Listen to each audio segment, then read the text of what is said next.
It is your PrisonPlanet.tv memberships that fund so much of what we do here in this operation.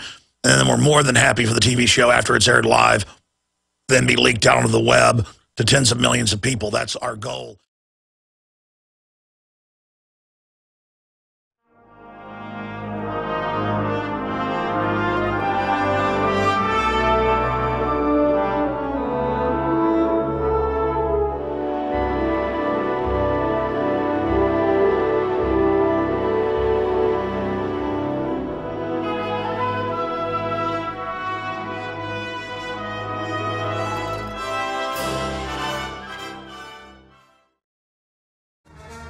Welcome to the Alex Jones Show. It is Thursday, April 4th, 2013, and we are on the verge of war in North Korea. That is the emphasis of the topic today, but a lot of discussion happening here on the Alex Jones Show.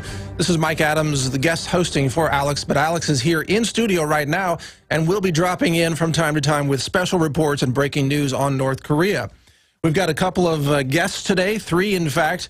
Two of them talking about important decentralized, self-replicating food self-reliance technology that you will need if war breaks out and if martial law is declared and things begin to really implode.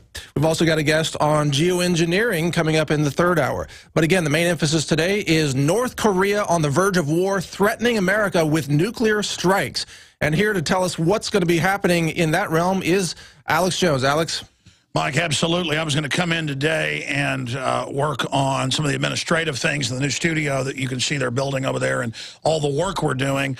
But we were talking last night, and you're like, you really want me to do the show tomorrow? Because all this North Korea stuff, and you're absolutely right, this is incredibly important. And you also have the calls to censor the internet going on, not just here, but in Europe, trying to mirror the communist Chinese. So we've got those attacks going on. And we're going to talk about senior advisor Dan Pfeiffer. This is the senior advisor to the president. This is who the globalists, tell Obama what to do through. This is the guy that helps load the teleprompter. This is the guy that chooses the speeches predominantly that Obama is going to have loaded into his teleprompter. He is bemoaning on C-SPAN the Drudge Report. And when he attacks the Drudge Report and tells the media not to go read it, but it doesn't have the power it used to because it has more power. Right. It shows that they're scared of the entire alternative media, and it also shows that we're having an effect because they're not all powerful. They want to be in big glistening glass buildings and marble buildings and millions of troops in black uniforms and armored vehicles and bullets to intimidate those of us that are awake. But then to deny to the public that all this exists. So also at the start of the third hour, we had that 10-minute report proving the New World Order is real and showing their hoaxes that premiered on the nightly news last night. We're going to premiere that on the radio side today at 1:08, the start of the third hour. Then you've got your geoengineering expert coming on. Again, they say geoengineering doesn't exist. Now they admit there's giant government secret programs that we told people about 17 years ago. So all of that and more. But I've followed the Korean conflict from the 50s and Eisenhower and the rest of it. I follow it very closely. We've always known it may be the trigger for World War III. As Lindsey Williams' sources said, the Middle East is a distraction. It's important, but watch China, North Korea. Skousen's talked about it. This is the real trigger. And I respect Skousen, but he could be wrong. This trigger could come sooner rather than later. I think this probably is insane rhetoric to get more oil and food. But the point is that Kim Jong-un is completely out of his mind. He is, absolutely. And China's rebuking him right now, and that's really unprecedented. North Korea last night when we talked, had just issued their own fatwa. North Korea approves a nuclear strike on the United States, says they're preparing, and they also say they have frogs, or short-range tactical nuclear weapons that they're going to use. And we know that Russia's been involved with them decades ago. They may have frogs, or they may be used, or they may be pushed by China that at higher levels working with the Illuminati and the globalists. Again, China isn't run by the U.S. It's run by the New World Order and the communists, just like we are. Right. Okay, or the oligarchs who use communism. It's really a eugenics state. Communism is just a label, a slave state. And so the fact that Donald Rumsfeld helped transfer in 1996 the ABB reactors from Switzerland that could build fissile material or produce fissile material for A-bombs, the fact that Laura Allen Hughes through China helped give them the ICBM technology. The globalists have armed North Korea. for this role? Is it coming early? We always said they'd break out with a giant war, as Rand Corporation called for, during the economic collapse. So if this heats up, you know the economic collapse is around the corner, Mike. And they're specifically threatening to nuke Austin, by the way. Another interesting twist to their litany of threats. This is the Alex Jones Show. We'll be right back with Alex and other guests straight ahead. Stay with us. Welcome to the Alex Jones Show on this Thursday, April 4th, 2013, as the nation stands on the verge of potential war, or at least the threat of war. This is all breaking news and special reports here on the Alex Jones Show. Alex is in studio and will be delivering that special information here in just 1 minute. We've got missile defense systems being sent to Guam now. The United States is taking these threats seriously as North Korea's psycho leader, Kim Jong-un, says he's going to nuke America, including cities like Austin.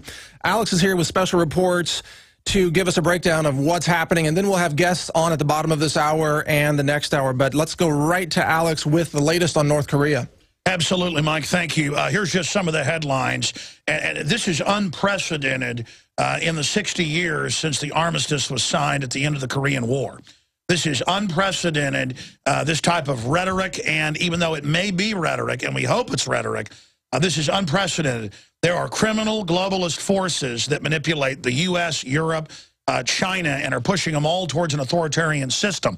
Our government's trying to adopt Chinese-style policies of one child and internet censorship and kill switches. And that's because the globalists went in and put Mao Zedong in power. And the reason I talk about China when I talk about North Korea is because the New World Order controls and manipulates the communist Chinese regime to a great level. So the New World Order steers and controls China, and China steers and controls, to a great extent, the puppet state, the kamikaze state of North Korea, the Stalinist state that literally is the most oppressive probably in world history, and certainly the most delusional.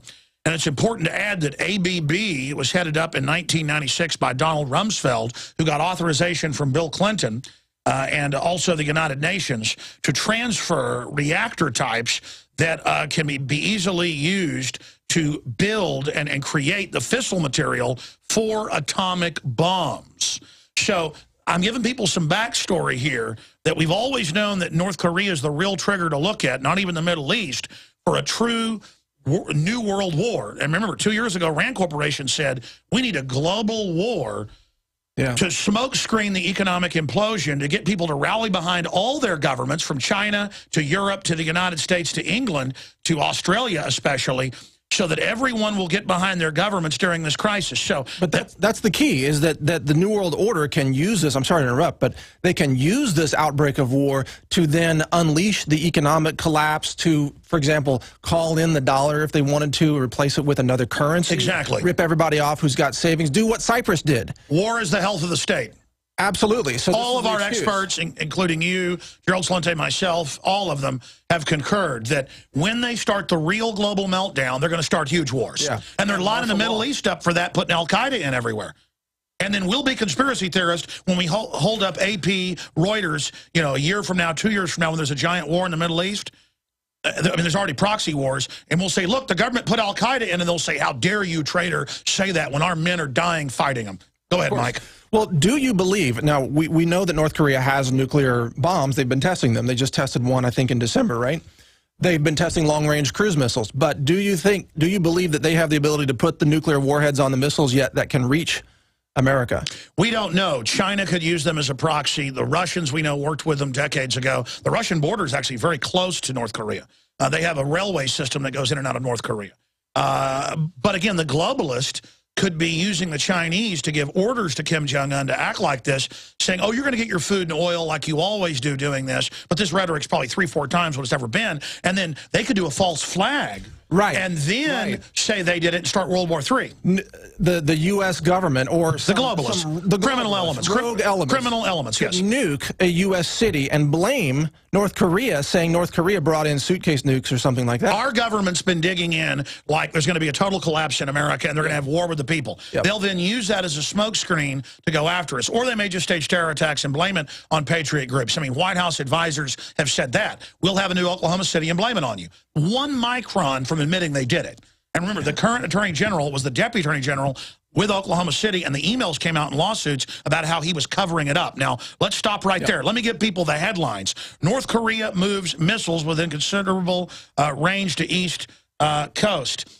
Here is another headline. North Korea, AFP, approves nuclear strike on United States and says prepare for the missiles to hit you. Now, I know the globalists are evil, and they'd like us to live like North Koreans. So I'm not saying, hey, we're good, North Korea's bad. Globalists are manipulating this. But listen, under international law, common law, the fact that he says we're aiming missiles, prepare for them to go off, he said, quote, we're going to hit you, prepare for the explosions, they should be hit right there. Absolutely. They should be. I mean, if somebody comes to my house and says, I've got a gun, I'm about to shoot you, I've got a right to kill you. So I'm telling you, right now, they should use all the space planes with the DU Sabos to decapitate him. Yeah. And by the way, I'm sure those. Yeah. But listen, that's not happening. They're going to let them, whether it's this year or 2 years from now, and I agree with Joel Scalzi, maybe 5 years from now, they're going to start World War III with this little creature.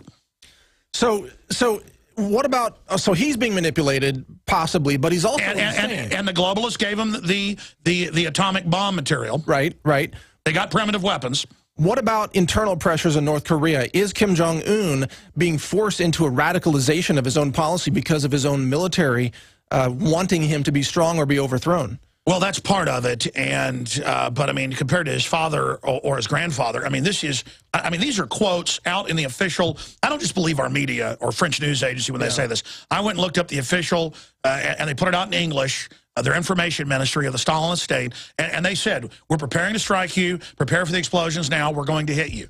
And then they show maps with where we're sitting targeted. Yeah, right, Austin. Now, they probably can't hit us with their ICBMs. Undoubtedly, they've got DC-10s with chemical lasers circling 100 miles off that can shoot these down. They've probably been shooting the ones down that they've been trying to, quote, launch over Japan.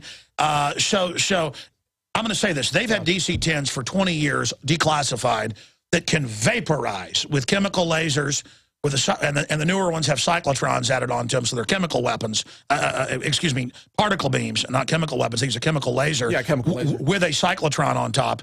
And I mean, these are lasers of the whole length of the plane. Yeah, right. Okay. Right. And so, I mean, the declassified stuff was vaporizing armored missiles, 20 years ago. So if a missile gets through, okay, I'm going to be very suspicious because he's got 1970s piece of junk type ICBMs.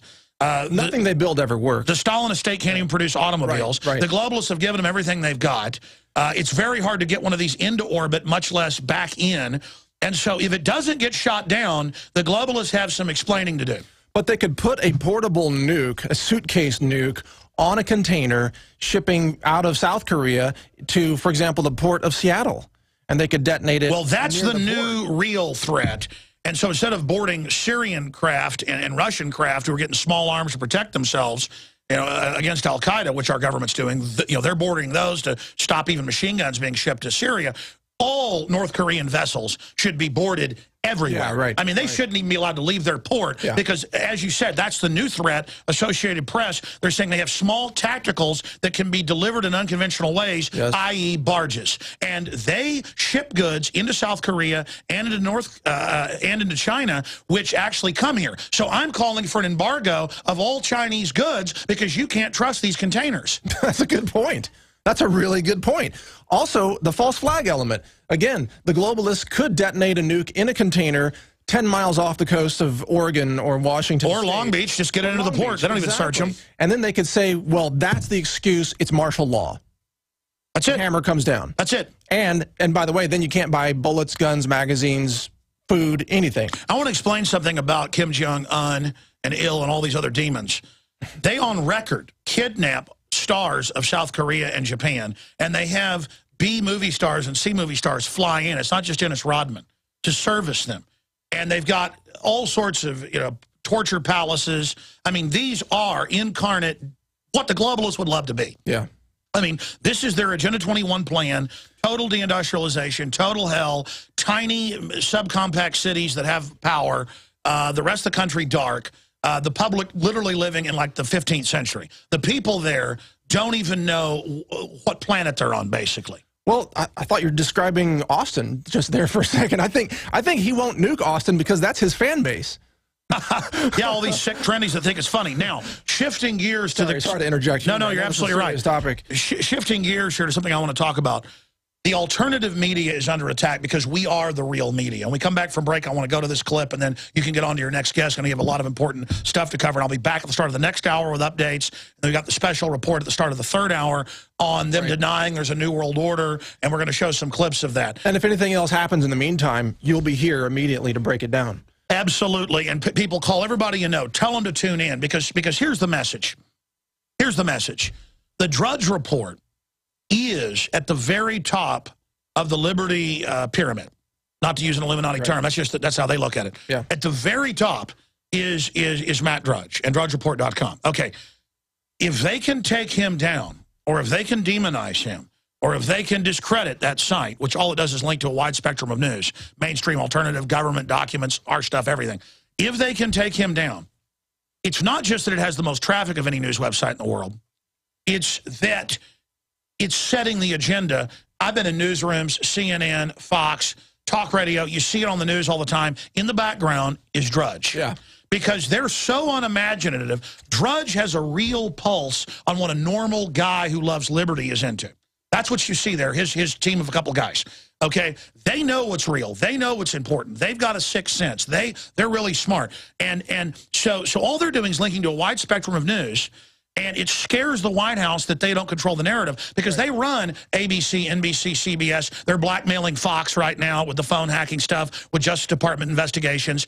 You see the Media Matters run by the White House saying they're going to bring down alternative media. They want to get into all our organizations and destroy us. They're on record. So now the senior White House guy has said, quote, the Drudge Report hurts what we're trying to do. What I'm explaining is when you get to the resistance, the fact is we're in the fight. The Drudge Report, Infowars.com, everything we're doing is because it's not just Drudge more and more, we're able to set the agenda. We'll come back and break it down.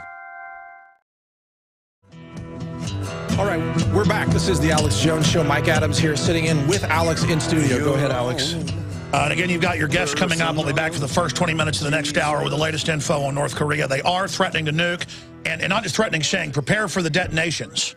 Yeah, and our government and the globalists, as usual, gave them all the weapons, just like they're putting al-Qaeda in charge.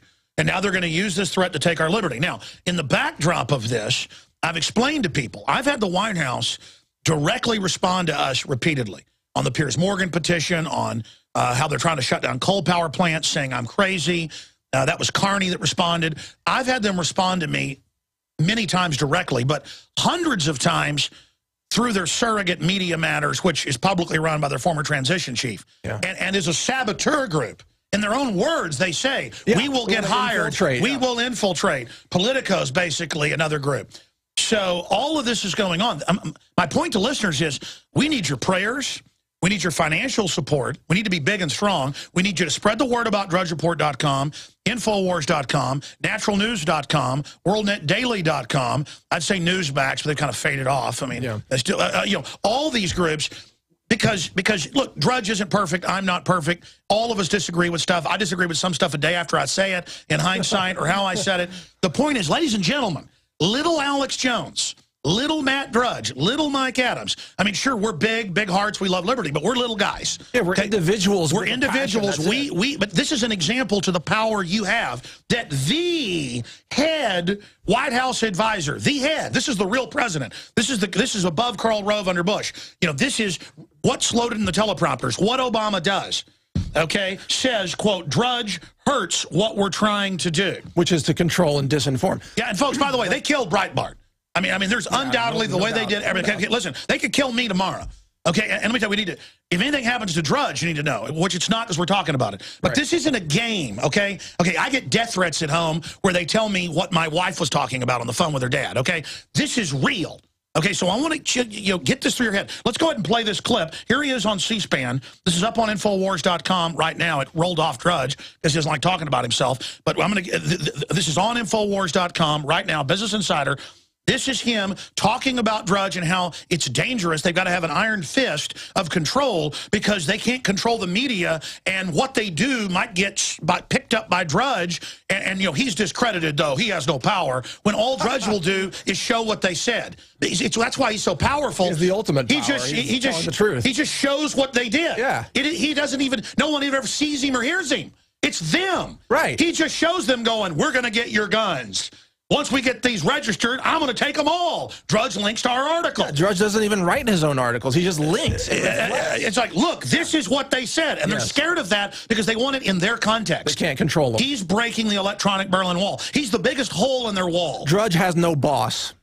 That's it. And no investors. Look how globalist control groups have bought up the company that Rush Limbaugh's under. Yep. Look at how they've done. And I know they're putting pressure on him and others. I know the inside scoop. I mean, let me tell you.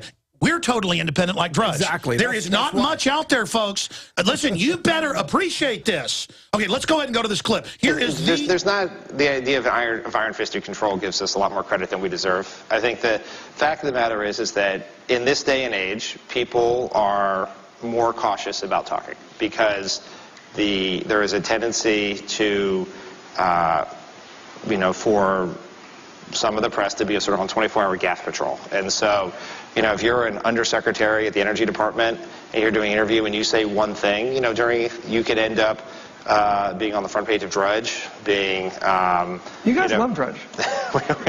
I'm not the only one up here. No, but why does it drive conversation in your world the way it seems to?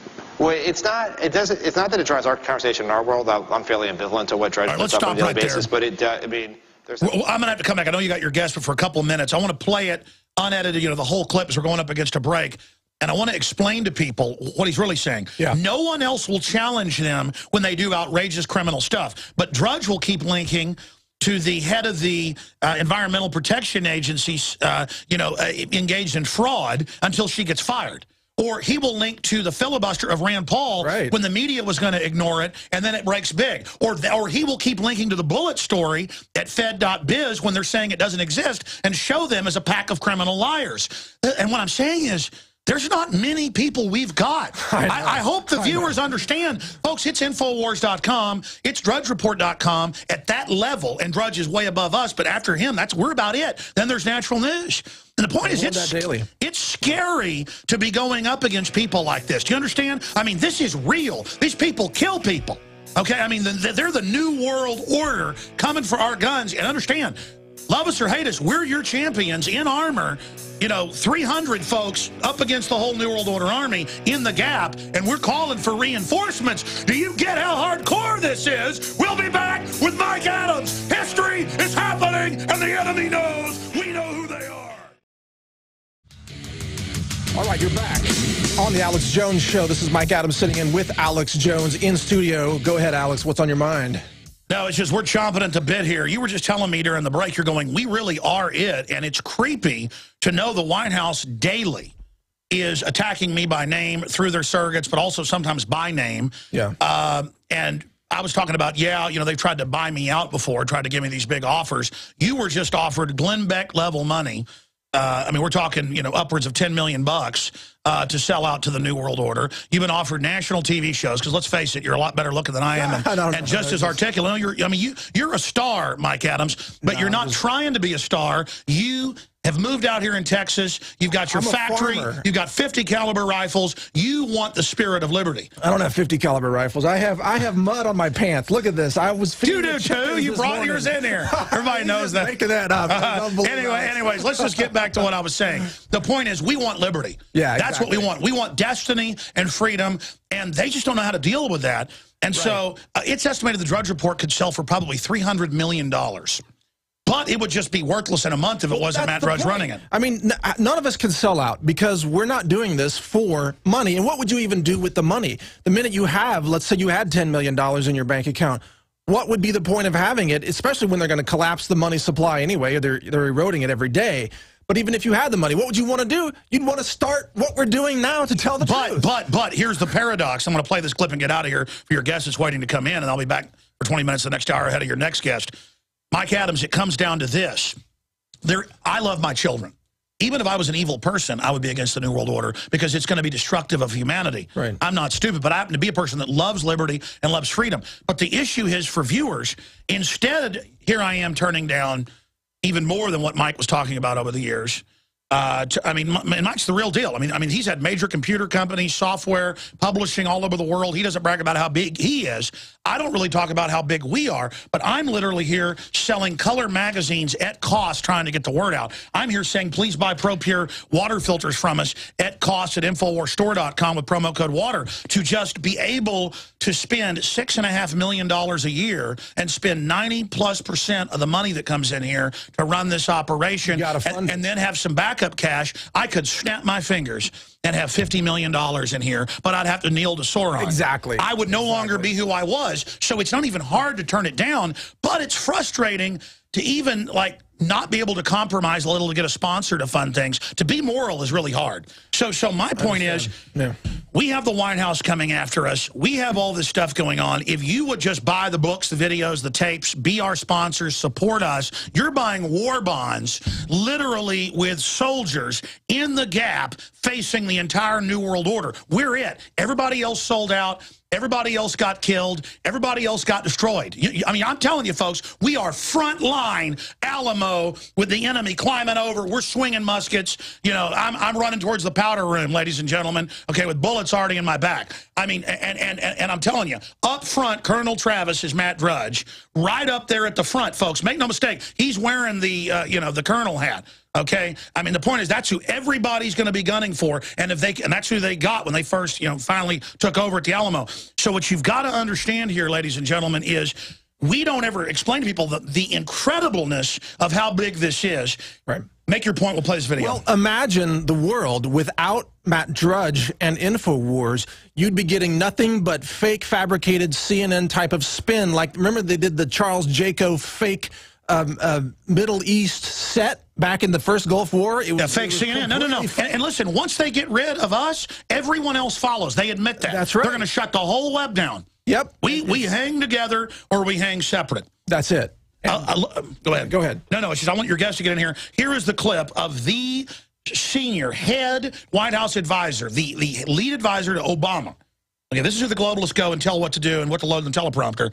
Says the Drudge hurts what we're trying to do. Again, we're the and what's on Drudge? Report.com, Infowars.com, naturalnews.com. But also, he'll link to what North Korea said. He'll link to what the BBC said. It's getting you outside the bubble of what the corporate globalist media force feeds you, where you tune to the channels and it's all the same thing in the same order. Okay, let's go ahead and go to this clip now from C-SPAN where, and again, I already knew this, I already told you this, but here they are admitting they're scared to let any of their people talk about anything because they're scared of Drudge. They're scared of you. They're scared of you getting what they say unfiltered. Here it is. There's not the idea of iron-fisted control gives us a lot more credit than we deserve. I think the fact of the matter is that in this day and age, people are more cautious about talking because there is a tendency to, you know, for some of the press to be sort of on 24-hour gas patrol. They don't control the narrative anymore. You know, if you're an undersecretary at the Energy Department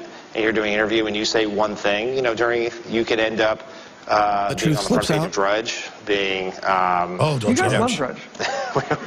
I'm not the only one up here. No, but why does it drive conversation in your world the way it seems to? Well, it's not that it drives our conversation in our world. I'm fairly ambivalent to what Drudge puts up on a daily basis, but it. I mean, this is less true now than it was before. But there's a Pavlovian total lie response from totally obsessed with some media outlets. It's like, why are you asking me about this? Well, it's on Drudge, you know, and so it's, you know, in some cases. What do you say to that?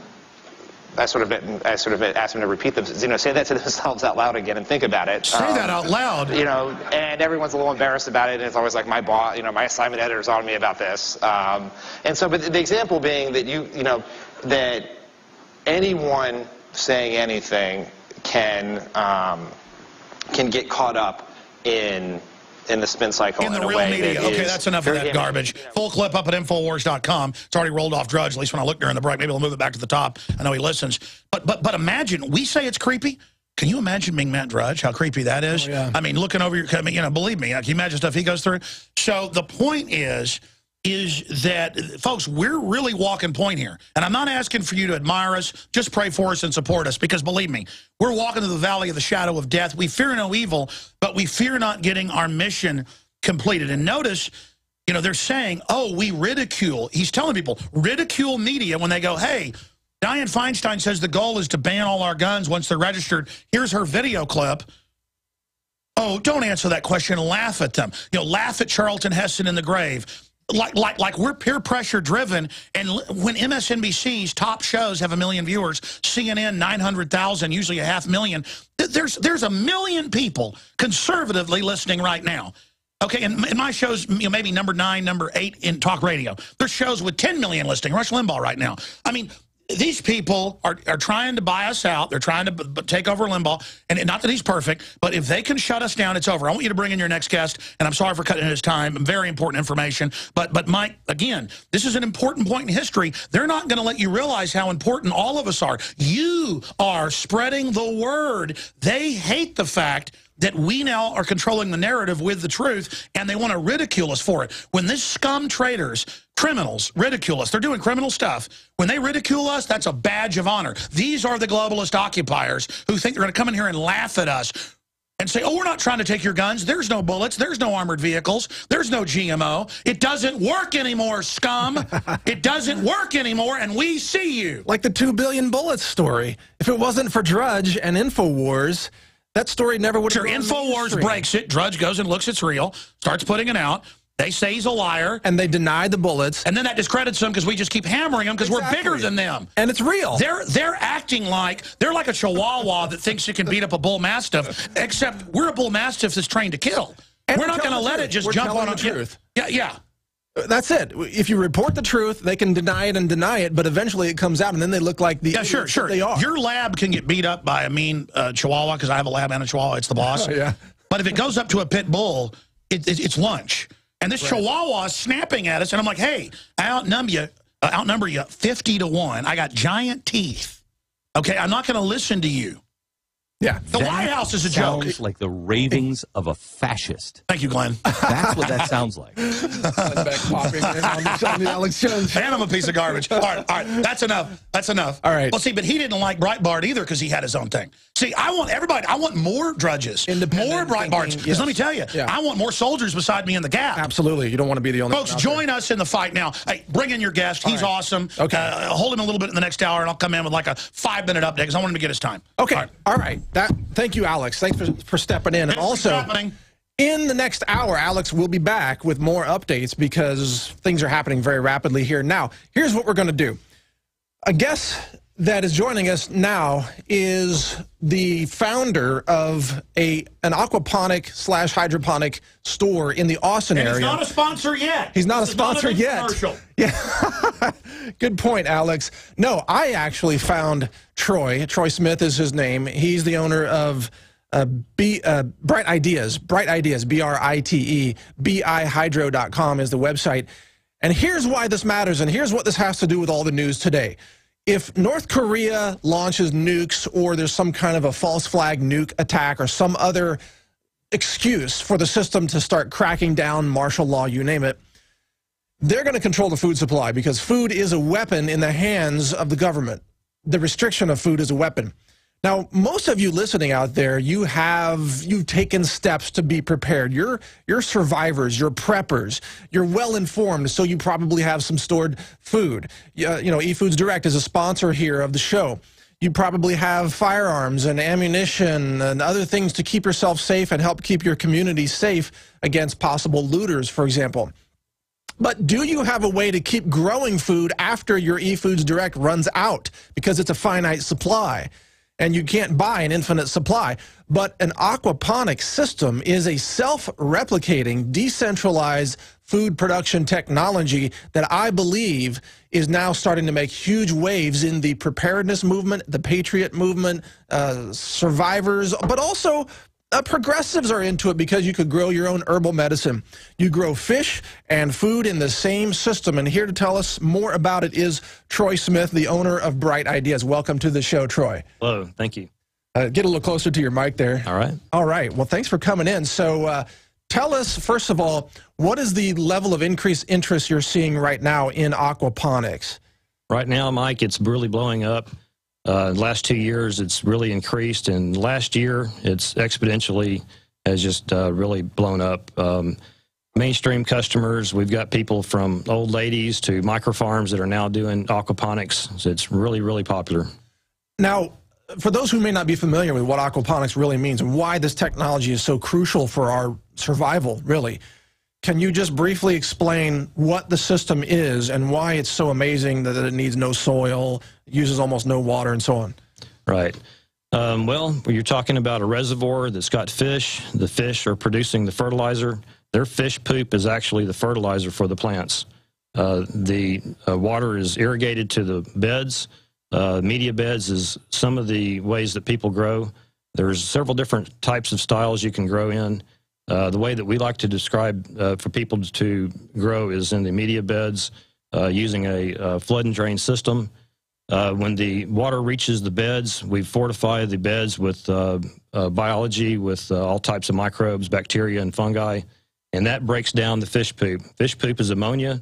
It's breaking down by the bacteria to nitrates, or for nitrites, then into nitrates, which is now plant food. Right. The plants suck that up, that clarifies the water, and then that recirculates back to the fish. So let me break this down. So it's a self-cleaning system. It's cleaning the fish tank, because normally if people grow fish, let's say aquaculture, they have a problem with fish waste. That's correct. If they grow just plants, hydroponics, they have a problem with not having enough nutrients and then salt accumulation in the hydroponic solutions. That's true. You have to constantly change out the water solution. In aquaponics, you do not have to do that. So if you combine these two, fish and plants, together in the same system, they clean and nourish each other. That's right.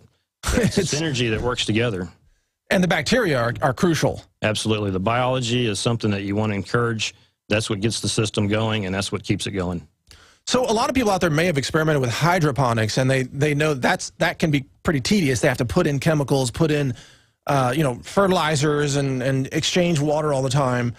With aquaponics, you're not doing all that. It seems like you're mostly putting in fish food for the fish, and the rest of it is mostly taking care of itself. That's right. With hydroponics, you're going to spend a lot of money on nutrient. You have to dump that nutrient solution every week. It does get costly, and that can be a problem to discard. With aquaponics, that water is something you don't want to discard. You simply have to top off the reservoir weekly, and you don't have to keep adding nutrients to the solution. Now, people can, by the way, this is Troy Smith, everybody, from bihydro.com in Austin, Texas, but there are aquaponics retailers all over the nation, and there's a great book by Sylvia Bernstein, I believe. That's correct. On Amazon.com. It's called, what's it called? The Aquaponics Guide. Aquaponics Guide. That's the best book I've seen so far. This is really getting very popular because you can start this even in an apartment, correct? Sure. Yeah, you can do it anywhere. You could do something as small as a 10-gallon aquarium and a 10 by 20 seed tray just to be able to experiment and show that you can grow, for instance, lettuce, something on a small scale. Yeah. You can then get the confidence to move up to larger systems, and we can help you with all that. Awesome, awesome. Well, I'm building an aquaponic system, and I'm going to eventually have like a 2,000-gallon fish tank. Very good. And maybe 8 or 10 grow beds, you know, the Rob Nash style big grow beds. Right. But here's another thing. For the listeners, again, because of what's happening today, North Korea threatening America with nuclear strikes, and Alex is going to be jumping in with more news about that in the second hour, by the way. The world is getting crazy.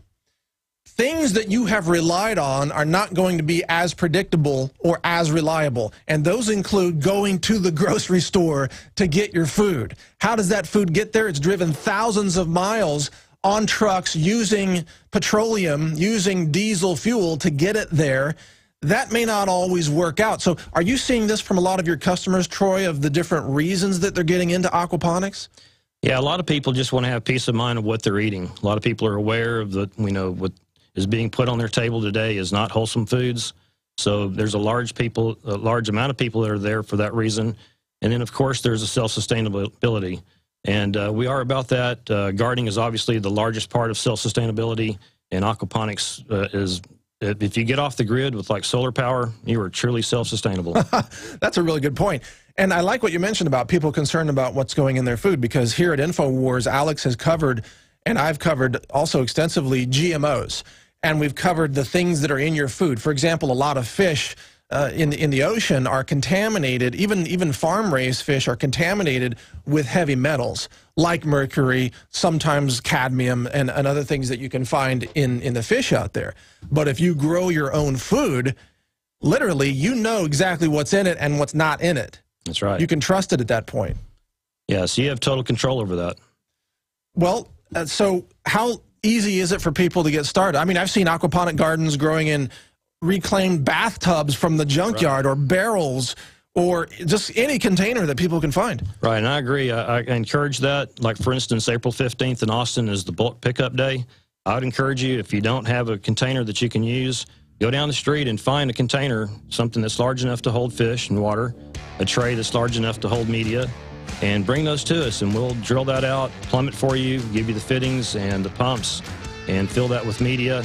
We can help you get the fish. All right, stay with us. We're going to go to break, but stay with us, folks. We'll be right back here on The Alex Jones Show with more about self-reliance, food production systems, aquaponics, and then more breaking news next hour about North Korea. Stay with us. We'll be right back after this break. All right, welcome back. This is The Alex Jones Show. Mike Adams filling in for Alex, and he is in the building, and he will be back here in the studio in the next hour to give us more breaking news on what's happening with North Korea. And in the meantime, we're talking about self-reliance food technologies, and I've been doing a lot of research on this. You know, my nickname is the Health Ranger, and so I'm into health and growing your own food and being self-reliant and preparing in every way possible.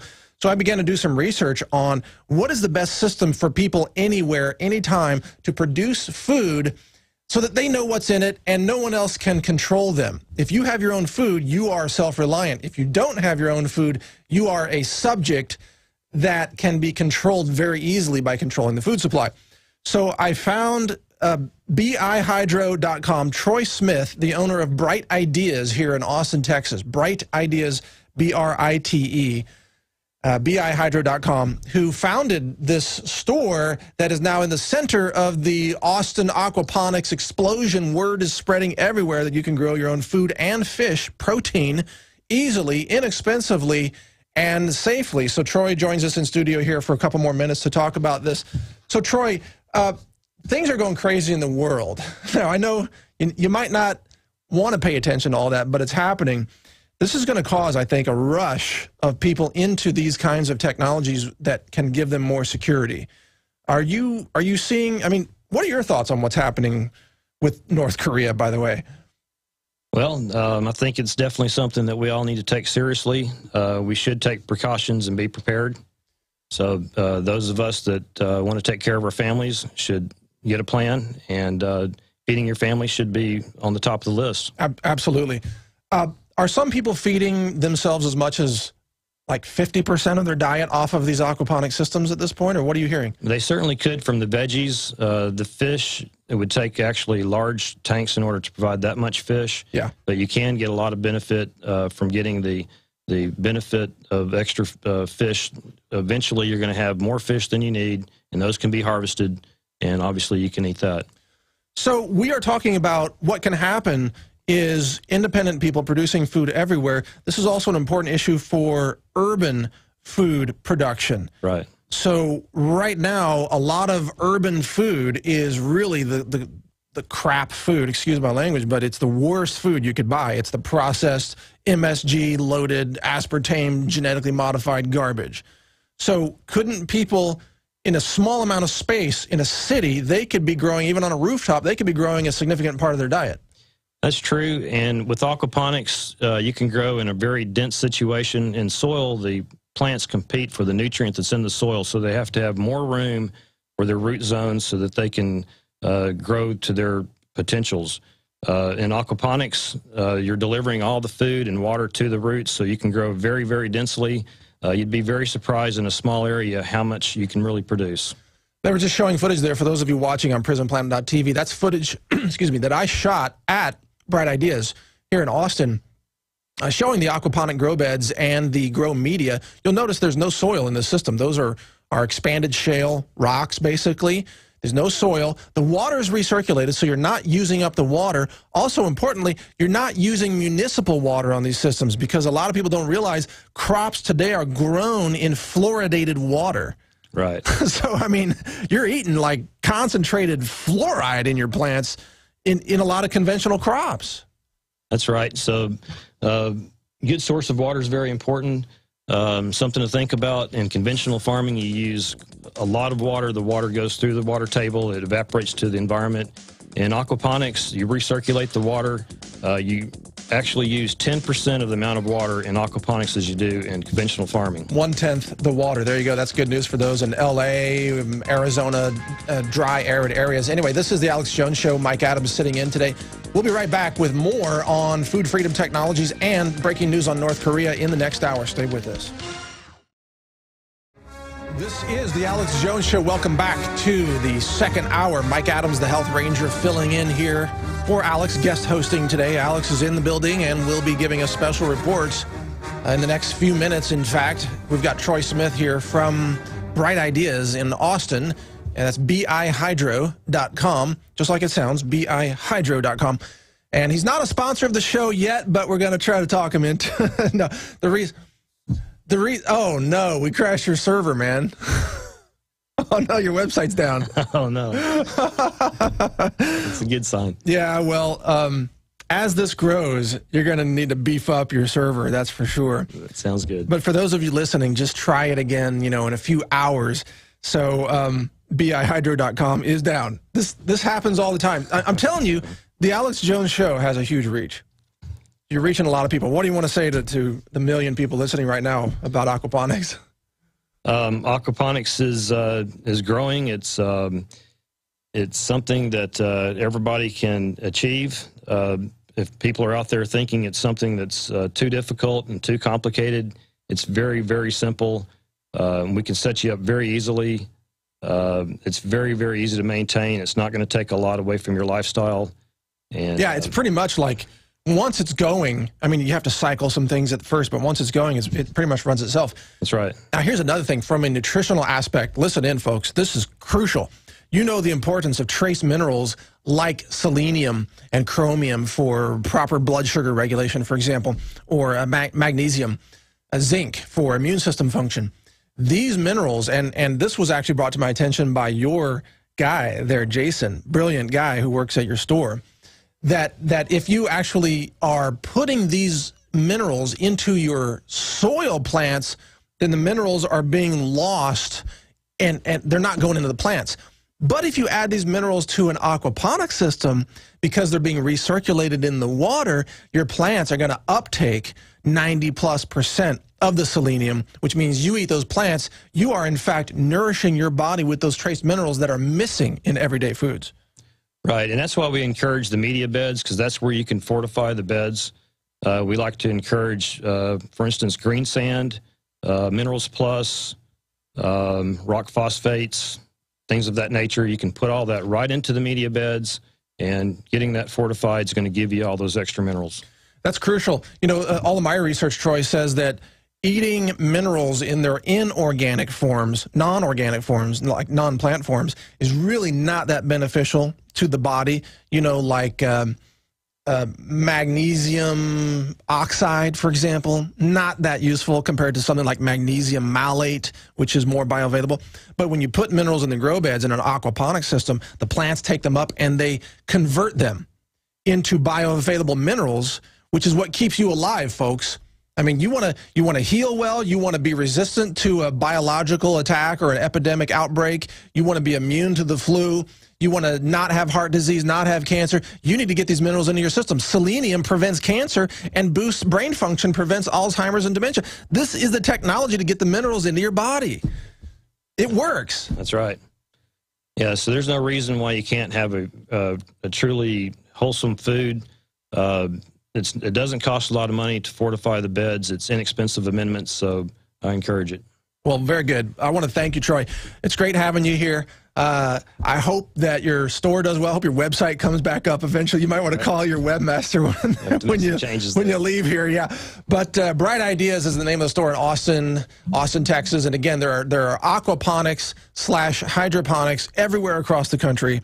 So get the books, get the knowledge, so that you can be more self-reliant and you can actually nourish your body. You can grow medicinal herbs, you can grow antibacterials, antivirals, you can grow medicine, mineral-rich foods, you can grow it all, even in an apartment using no soil whatsoever. That's aquaponics. So thanks, Troy, for being here. It was great to have you on. Thank you for having me. You bet. All right, folks, stay with us. This is the Alex Jones Show. We'll be right back after this break with more breaking news from Alex Jones. Stay with us. Continuing with the second hour, this is the Alex Jones Show. Mike Adams co-hosting right now with Alex, who's in the studio here, breaking down more information, breaking news on North Korea, developments there. We've been talking about food independence and self-reliance. We've got more guests coming up, including a geoengineering guest in the third hour. But let's go to Alex now for more on North Korea and the prospect of war. Absolutely. And this is breaking now. They're going to give me a print off of it and bring it in here. They're going to put it on screen here in just a moment. Fox News is reporting that a family, well, they're saying children were kidnapped. And then they cut to a shot of Infowars.com spray painted on a mailbox. Okay, and then they just imply that we're involved in kidnapping of children, and then you learn that it was the parents with their own kids not wanting CPS to have them. So, in fact, you cover some of the North Korea news. I'm gonna go get it pulled up. All right, go ahead and get that pulled up. It's insane. The bottom line, folks, is that InfoWars gets blamed for everything. But this gets back to the same point that Alex was mentioning just in the previous hour, which is that the establishment wants to bring down and discredit Matt Drudge, Drudge Report, InfoWars, and Natural News, the website where I'm the editor, and so on, and WorldNet Daily, Joseph Farah over there. Why do they do that? Because they can't control us. We have no bosses. We are our own bosses. We answer to you, the audience. We answer to the readers, to the listeners. That's it. We don't have investors pulling our strings. We don't have someone who can control us because they have dirt on us. We are completely independent and passion-driven people who believe in liberty, who believe in telling the truth, who believe in whistleblowing and exposing the lies and fraud of the pharmaceutical industry or GMOs or politics or false flags. You name it. That's what we believe in, and we're going to be here doing it for as long as we can, no matter what the case. But getting back to North Korea, and Alex will be joining us here. He's out there talking to the crew right now about what's going on with that kidnapping. North Korea situation is, of course, escalating. The U.S. is now sending a missile defense system to Guam to defend against North Korea. But that doesn't even make sense because you don't just set these up in 24 hours. It probably won't be set up until, you know, the year 2015 or something. North Korea's army said it has, quote, ratified an attack against the United States. Some of the actions they've taken over the past few weeks present a real and clear danger, says Hagel. U.S. Defense Secretary Chuck Hagel, clear and present danger, to quote Tom Clancy's book title and movie title there. The Pentagon says it's also going to deploy a terminal high-altitude area defense missile system, the THAAD defense system, to Guam. We've got stealth bombers now doing some practice runs over in that area, it looks like, and we've got some Aegis cruisers heading that direction. Troops are being amassed on the border between North Korea and South Korea, and their absolutely insane leader, Kim Jong-un, is threatening everything. He says he's going to nuke Austin. He's going to nuke Los Angeles. He's going to nuke Seattle. Now, it is true that he's got nukes. The question is, can he actually launch them on missiles? Now, think about this for a minute. Why isn't the United States, why haven't we already taken out this guy? All right? Now, I'm not a pro-war type of guy. I'm not an interventionist type of guy. I lean more towards Ron Paul on these issues, but when you've got a nation like that that is directly threatening you, holding a gun to your head, a nuclear missile to your head, and saying we're going to launch missiles and actually broadcasting the targets where they're going to hit your cities with nukes, I mean, come on, what more excuse do you need, folks? You send a team in there and you take them out. You take out the leadership of North Korea, whether you do it on the ground or whether you do it from high orbit, you know, secret space weaponry that the government's got. It doesn't matter. You take them out because it is an imminent threat. They have threatened to kill essentially tens of millions of Americans who live in the U.S. cities. So why are we doing nothing in North Korea? Why are we spending all our military assets in the Middle East? Remember when even those people never even really directly threatened us. You know, Bush had to invent the evidence to justify an attack on Saddam Hussein. I mean, it was all fabricated. You know, the yellow cake, the weapons of mass destruction, it was all fabricated. But yet when there's a real threat from North Korea, who really does have nukes because they've been testing them, that's confirmed. When there's a real threat, the U.S. does nothing? What's our military for if it's not to defend us against these kind of tyrants? Now, Kim Jong-un, he's a psychopath. He is dangerous precisely because he is unpredictable. When you are negotiating nation to nation, when you are trying to position yourself in defending your nation against war, you have to rely on the assumption that the other party is rational. If you are negotiating, both parties have to be rational. If one party is highly irrational, which is Kim Jong-un, or I don't know how you, maybe Kim Jong-un probably is the best way to say it. He's actually sort of fulfilling some of the UN's desires to get things stirred up. But if he's not rational, you can't negotiate with him. And he might do something crazy that is even against his own interests. You see, this is a key psychological element that you got to understand. We rely on national leaders to do things that are in their own interests. If they abandon that line of thinking, then they are unpredictable and they are dangerous. And that's where we are with Kim Jong-un. Now, you have that piece, Alex? Yeah, I sure do. We're posted up at Infowars.com. Here's the headline: anti-government parents allegedly kidnap their own children. How do you kidnap your own children? And this is Fox 13. It says that they went to an anti-government rally, and so their children were taken, because, you know, all the dramas and sitcoms show that as terrorists. Right. It's like the veterans are being grabbed in mass and having their guns taken with no criminal record, no mental record. This is the purge. The Nazis and the Soviets, and we can actually put this on screen. They were actually... Yeah, and by anti-government rally, is it just like a...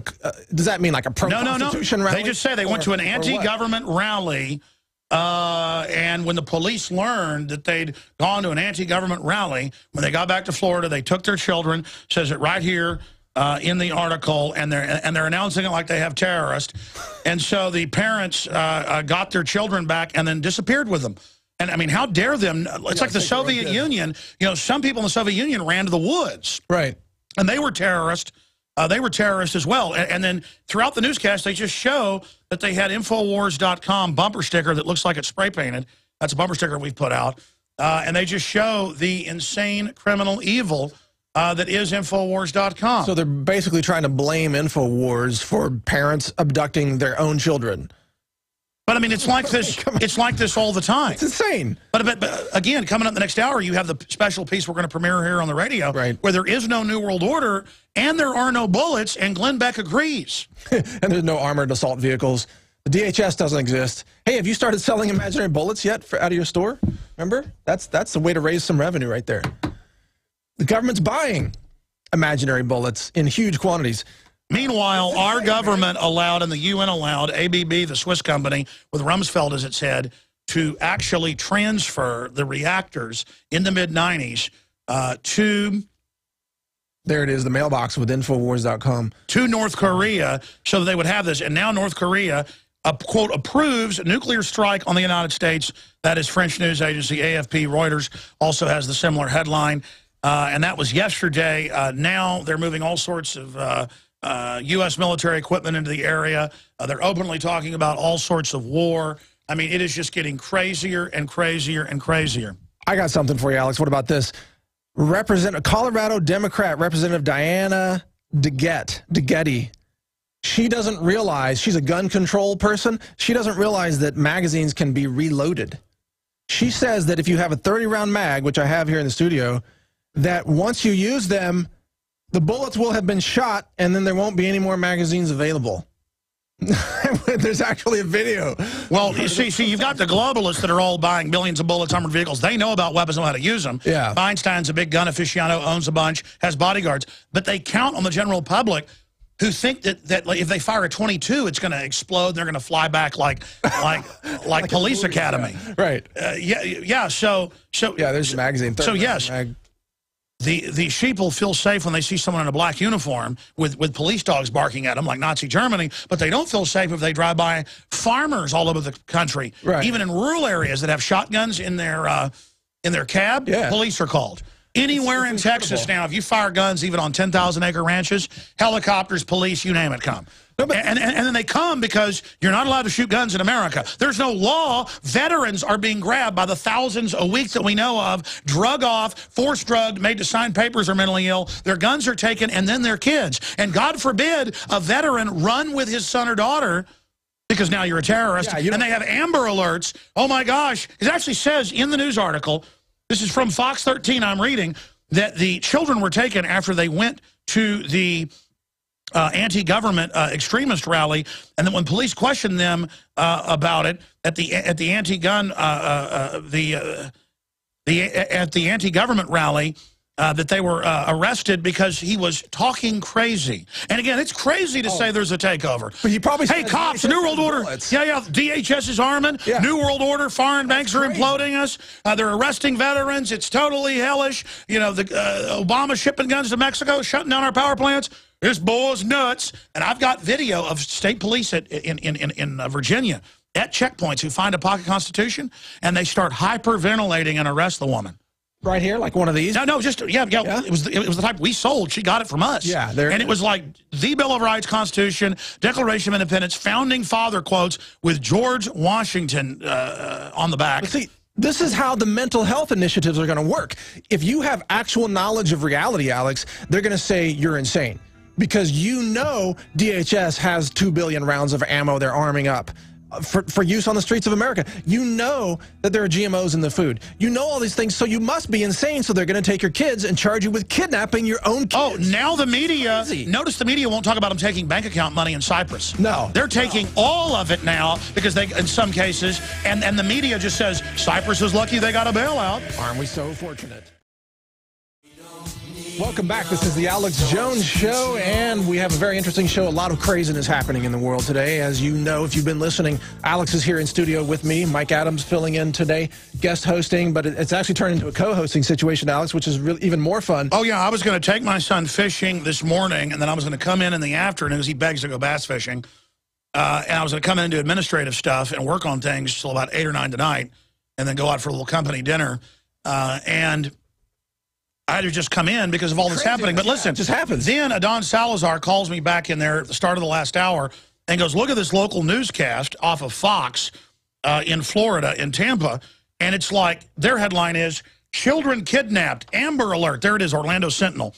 Amber Alert, search continues for 2 boys abducted from grandmother's home by anti-government parents. Oh, now, again, the father had been arrested. CPS had given him to the grandmother. It turns out we looked this guy up. He's bought stuff from us before. They found a bumper sticker, and it says at the anti-government rally that Joshua Hacken, an engineer from Tampa, was arrested at the rally. Okay, so I'm suspicious about this rally being called anti-government. Well, but the point is, our government's been seized by the globalists. It's an occupied government. But listen, here's the issue. What was my whole show yesterday, hyperventilating? Every veteran I know is getting a letter, or they're just getting a letter saying you can't own guns anymore, and they've never even, and if you go in for marriage counseling, your guns are gone now.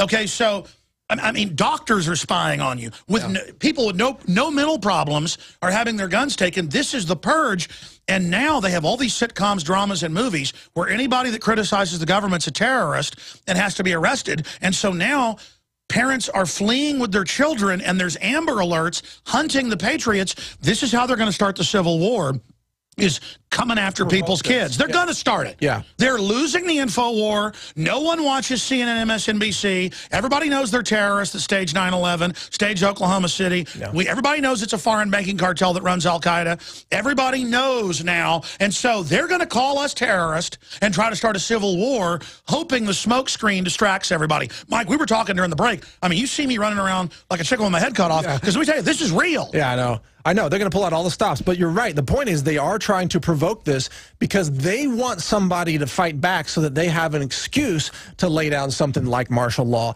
And if they don't get it through these provocations, they're probably going to get an excuse with North Korea, as we've been talking about. But it's going to be just like Mexico. You have a couple cops, a couple of prosecutors getting killed in Colorado and in Texas, yeah. And they're basically on lockdown with details scared to death. Okay? I don't want a war with the police and military. No, it's wrong to be arresting without charges and taking guns of veterans with no criminal record, no psychiatric background. It's illegal.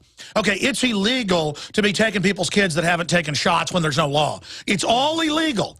Okay, and so here's the deal. You're pushing us, okay? You're pushing it, and the globalists are going to sit offshore while this country goes up in flame, okay? So police and military better have a conversation right now, because we tell you, when you're out of the military, they're going to take your guns too.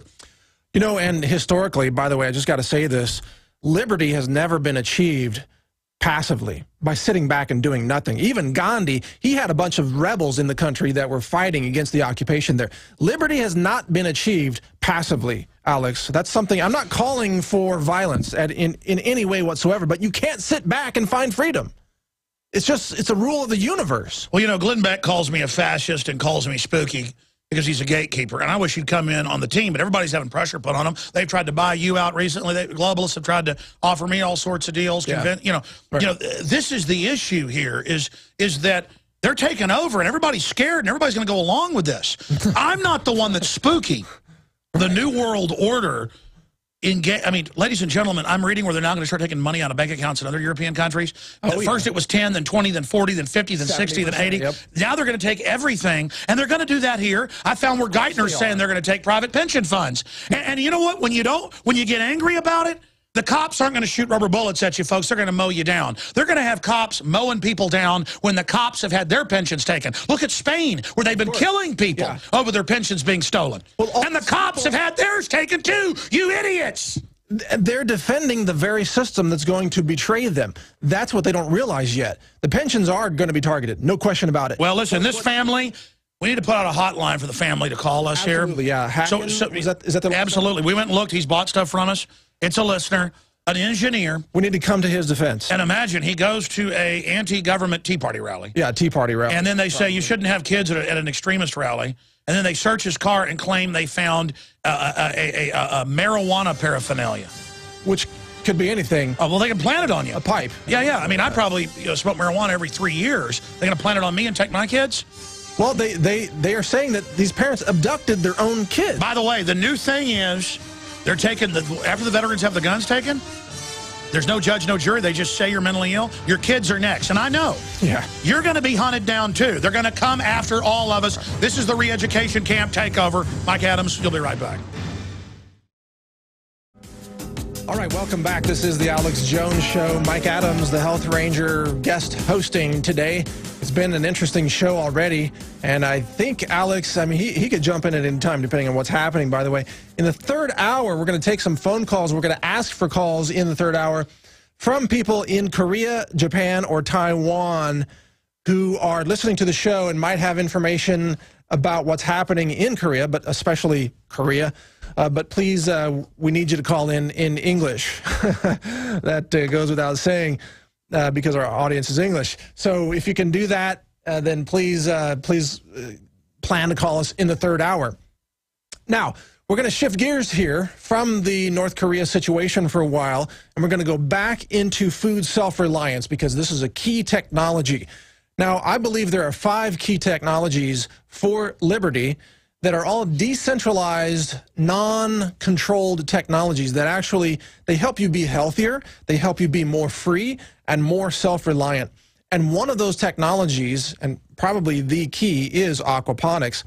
And I've become a huge fan of aquaponics. I'm building my own system, but where I've learned much of that is from this man who's in the studio with us right now. His name is Rob Nash. He is the founder of AustinAquaponics.com. He's also a representative for the American, is it the American Aquaponics? The National. The National Association. So welcome to the show, Rob.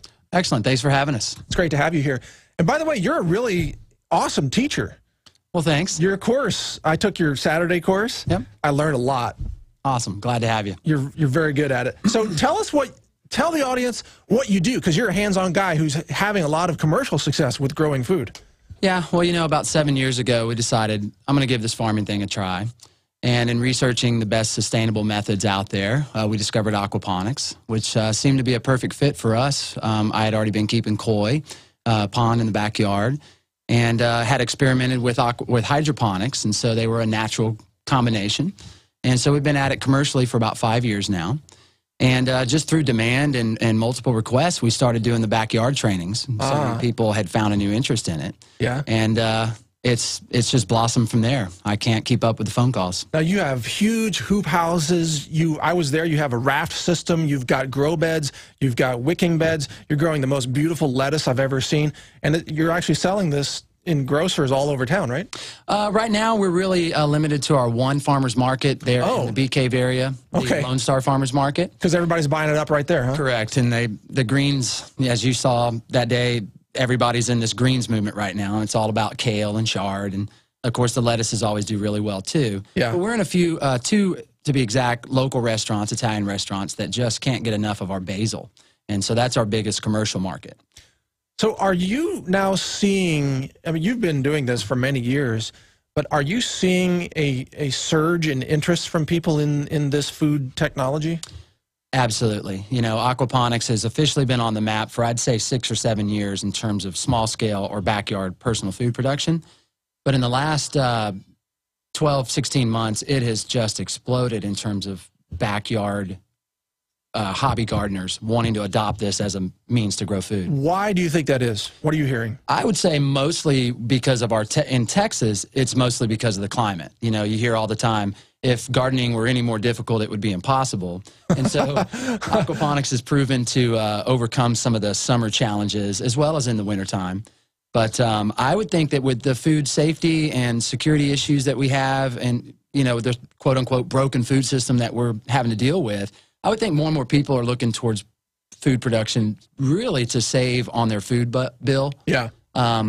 But more or less to salvage their gardening hobby, which, again, has become frustrating to many people in Central Texas. But I also noticed that aquaponics really seems to appeal to men a lot, where like soil gardening seems to be women do more of that for whatever reason. But I think aquaponics, there's more gadgetry involved, and it's kind of cool to build it, you know, guys like that. I think you're right on the money there. I think aquaponics really gets most men's tinkering bone, if you will. Yeah, right. And then, of course, the wife is always supportive because, hey, it gives him something to do, keeps him in the house or in the backyard. Yeah, it keeps him out of trouble, is what you're saying. And it really, once you've overcome the initial cost, it's really a low-cost hobby, if you will.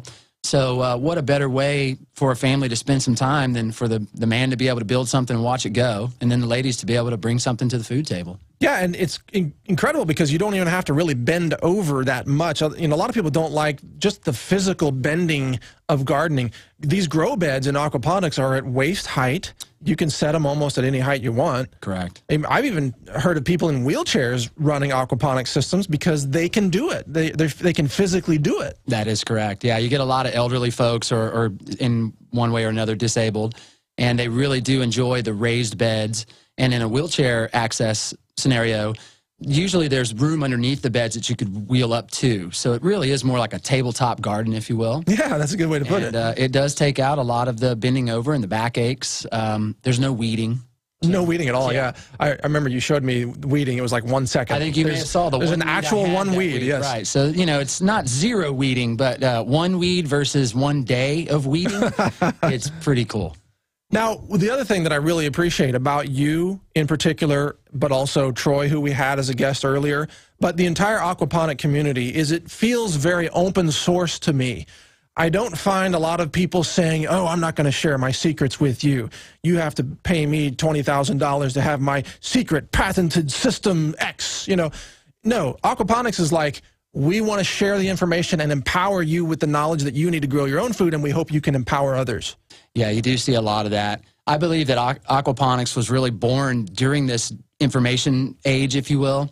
And so it's probably one of the first new substantial things that come along that, again, that was in this information age where everything that comes along is put out on the internet. So we're all learning collectively as this methodology emerges. Yeah, I read that at some point somebody decided, well, we should throw worms into the grow beds, you know, red wigglers. and then suddenly the fish poo problem, the buildup problem, was solved. Correct. Like, who came up with that? Well, really, I can't tell you exactly which one person, but collectively there was some back and forth on the subject. And, the idea was a great idea, but the organic movement, and I'm sure you probably keep up with this. Yes. There's so many regulations about raw manures and whatnot. We were really unsure what they were going to allow us to do in organic food production. Yeah. So worms had really remained kind of a novel idea. And then once the industry as a whole just said, look, we're going to call this all natural, and we're going to skip this OCERT, if you will, yeah, right. and forget about sharing our profits with the government or the USDA. And so they just went ahead and started throwing the worms in. And then almost immediately we got reports of such good results. And then, like you said, we wind up not even having to clean the gravel anymore. That's what's amazing to me about the system. And for those of you listening, this is the Alex Jones Show. This is Mike Adams filling in for Alex today. And yes, we're going to continue to cover North Korea and other things in the next hour. But right now, we've got Rob Nash here from AustinAquaponics.com, who is an expert, a hands-on expert on aquaponic systems. And I believe this technology is absolutely crucial for liberty, for health. With Troy, we talked about the importance how you can put minerals into the system that are actually taken up by the plants instead of being flushed downstream and wasted. Yeah. That's another huge advantage, isn't it? It's incredible. You can use pretty much all of your organic supplements that you may have become accustomed to in organic gardening. And it really, like you said, stays in the system and is pretty much 100% absorbed by the plants. There's really nowhere for it to go. We do have a closed loop system. The only water we add is due to evaporation or plant uptake. And so you're pretty much assured that everything you put in there is going to stay with your plants. Yeah, I've heard that estimates are it uses anywhere from 1/10 to maybe sometimes 1/20 of conventional agriculture water. Correct. Yeah, you hear the figures from anywhere to 2% to 10%. And I'm going to say that depends on what traditional agriculture you're comparing it to, whether it's a rice field or old school drip irrigation in a raised beds. That makes a lot of sense. And I also think in terms of the cost issues, there's some upfront cost to it, but when you go to the grocery store now, folks, you are paying $4 for an organic red pepper, sometimes $5 for one red pepper. You can grow $1,000 worth of red peppers for almost nothing once you get the system set up. I mean, you can grow back huge dollars. Literally. You should be able to see a return on your investment, regardless of what system you went for, whether you bought a turnkey system online or built one yourself. You should see a return on that investment within the first year. Like you say, with prices going up, I've seen bell peppers as high as $7 a piece. That's crazy. Yeah. But also there's another element here. I don't know if you've talked about this with your students, but there is the living energy of foods, the bioenergy of foods. And when something is dead, it's been pulled from the ground and it's been shipped and it's been put in the grocery store and it looks dead, looks like it got run over by a parade or something. That does not have the same life energy as fresh, living food that you pull right out, piece of lettuce, make a salad of living lettuce. Yeah, well, the old saying, fresh is best. But there's really nothing better than going out and picking food from your garden and taking it straight to the kitchen and having it that evening. And even fish. You can harvest fish and have fish that evening. That's correct. Suffice it to say, anytime that the wife says, well, it's your night to cook, what are you going to have? I come back with a couple of fish and some fresh greens, and that's for sure what we're having that evening. Yeah, good idea. So you are also, I understand that you sell pre-made systems to people who kind of want to take the shortcut, but I get the feeling that you would prefer people build their own. I say the same thing with growing food. I've always said I get a lot more satisfaction out of showing someone how to grow their own super nutritious food than to sell them these, $3 heads of lettuce each week. Right. It's a great way to pay the bills for me, but I think most people would get that same satisfaction out of growing their own. So yes, we do offer turnkey systems, but I really encourage people to learn how to do this for themselves. That way they're not limited to whatever one size system they bought. They would have an understanding of what it takes to put one of these things together, and then the sky's the limit. They can take it all the way up to a commercial scale if they wanted to. 'Cause that's what I hear from everybody who starts this. They get the bug, and they want more grow beds, more and more and more, because it's so fascinating, so rewarding. And, you're going to save really a small fortune, because one of the news items that we've covered here on InfoWars in the past is the droughts, the weather radicalization that's happened across the planet. The Midwest droughts of last year have almost collapsed some of the grain supply in the Midwest, which is going to cause food prices to spike and skyrocket, actually starting right now. Right. You're already seeing it in the stores. So food is not going to get cheaper, but aquaponics in contrast to grocery foods, always gets cheaper in comparison.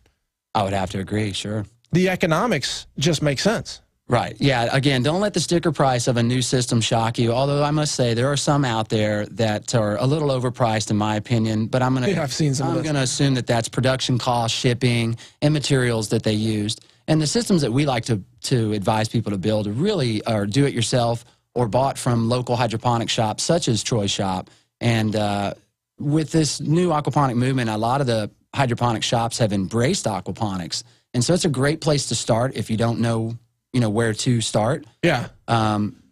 Let's talk about food freedom a little bit, because another story that we've covered here is in places like Michigan, a woman named Julie Bass was threatened with 90 days of jail time for having a garden in her own front yard. Wow. And because of the activism of InfoWars and my website, Natural News, and others, we were able to get the city of, I think, Oak Park, Michigan, to back off of that. Was it a year ago or roughly a year ago? But there are other cases where home gardeners are being oppressed and threatened for growing food in their front yard because the neighbors want this sterilized, weed-free, artificial turf look. They don't know that they need to be growing food. Yeah. They don't realize that yet. What are your thoughts on food freedom? Well, I think everybody should grow as much food as they can squeeze in their yard, front or back. Yeah, absolutely. And I'm assuming that had something to do with HOA rules and... It was a city rule. Aesthetics. It wasn't even an HOA. It was a city ordinance. And I'm guessing this had nothing to do with aquaponics. That was just growing cucumbers in soil. Well... And she was teaching her son to garden, How dare you teach your children? Well, if I were on any other show, I'd say, well, don't get me started about politics and city regulations and whatnot. But I think you know where I'm going with that. Unfortunately, there is a lot of that. And I think that's why more and more people don't grow their own food, is because there are challenges. It's either aesthetics or it's, water use issues. Or the rest of us that are chasing our tail trying to make a living just don't have the time to devote to a garden to keep it going. Yeah, that's commonly the case. But when I drive down a neighborhood, let's say in Austin, I'm looking at a neighborhood like the one right next to your place. I go from your place, which is growing food, it's very organic, it's health and nourishment, and then right across the street, there is this artificial neighborhood with an HOA, all these clean lawns, everybody there dying from cancer and heart disease and diabetes and spending millions of dollars on pharmaceuticals and mammograms. And what they need to do is cross the freaking street and go to you and eat their way to health, and they don't even realize it. Well, yeah, unfortunately, you're correct, and I do agree. In fact, I have a gentleman from that very neighborhood who, because of his HOA, is actually willing to share my property, be it investment or not, to keep that opportunity. But just because he's so limited in what he can do, he's going to come over to my place and share on my property to continue his gardening. Oh, good. And so you're helping your neighbors there. Yeah. Rob Nash here from Austin Aquaponics, folks. Now, the InfoWars audience did crash Troy's website in the last segment. They may crash yours, too. Just warning you in advance. Incredible. AustinAquaponics.com. And there's a lot of great information there. Another website that I like is the Aquaponics Source. That's Sylvia's website, right? Right. Well, and I prefer to direct people to the Aquaponic Community gardeningcommunity.com. Okay, go ahead and give that website out. Which is the forum. And again, it is Sylvia Bernstein's website, but it is called the Aquaponic Gardening Community.com. And you'll find that as a forum. And I think as of right now, there's just over 9,000 members on there.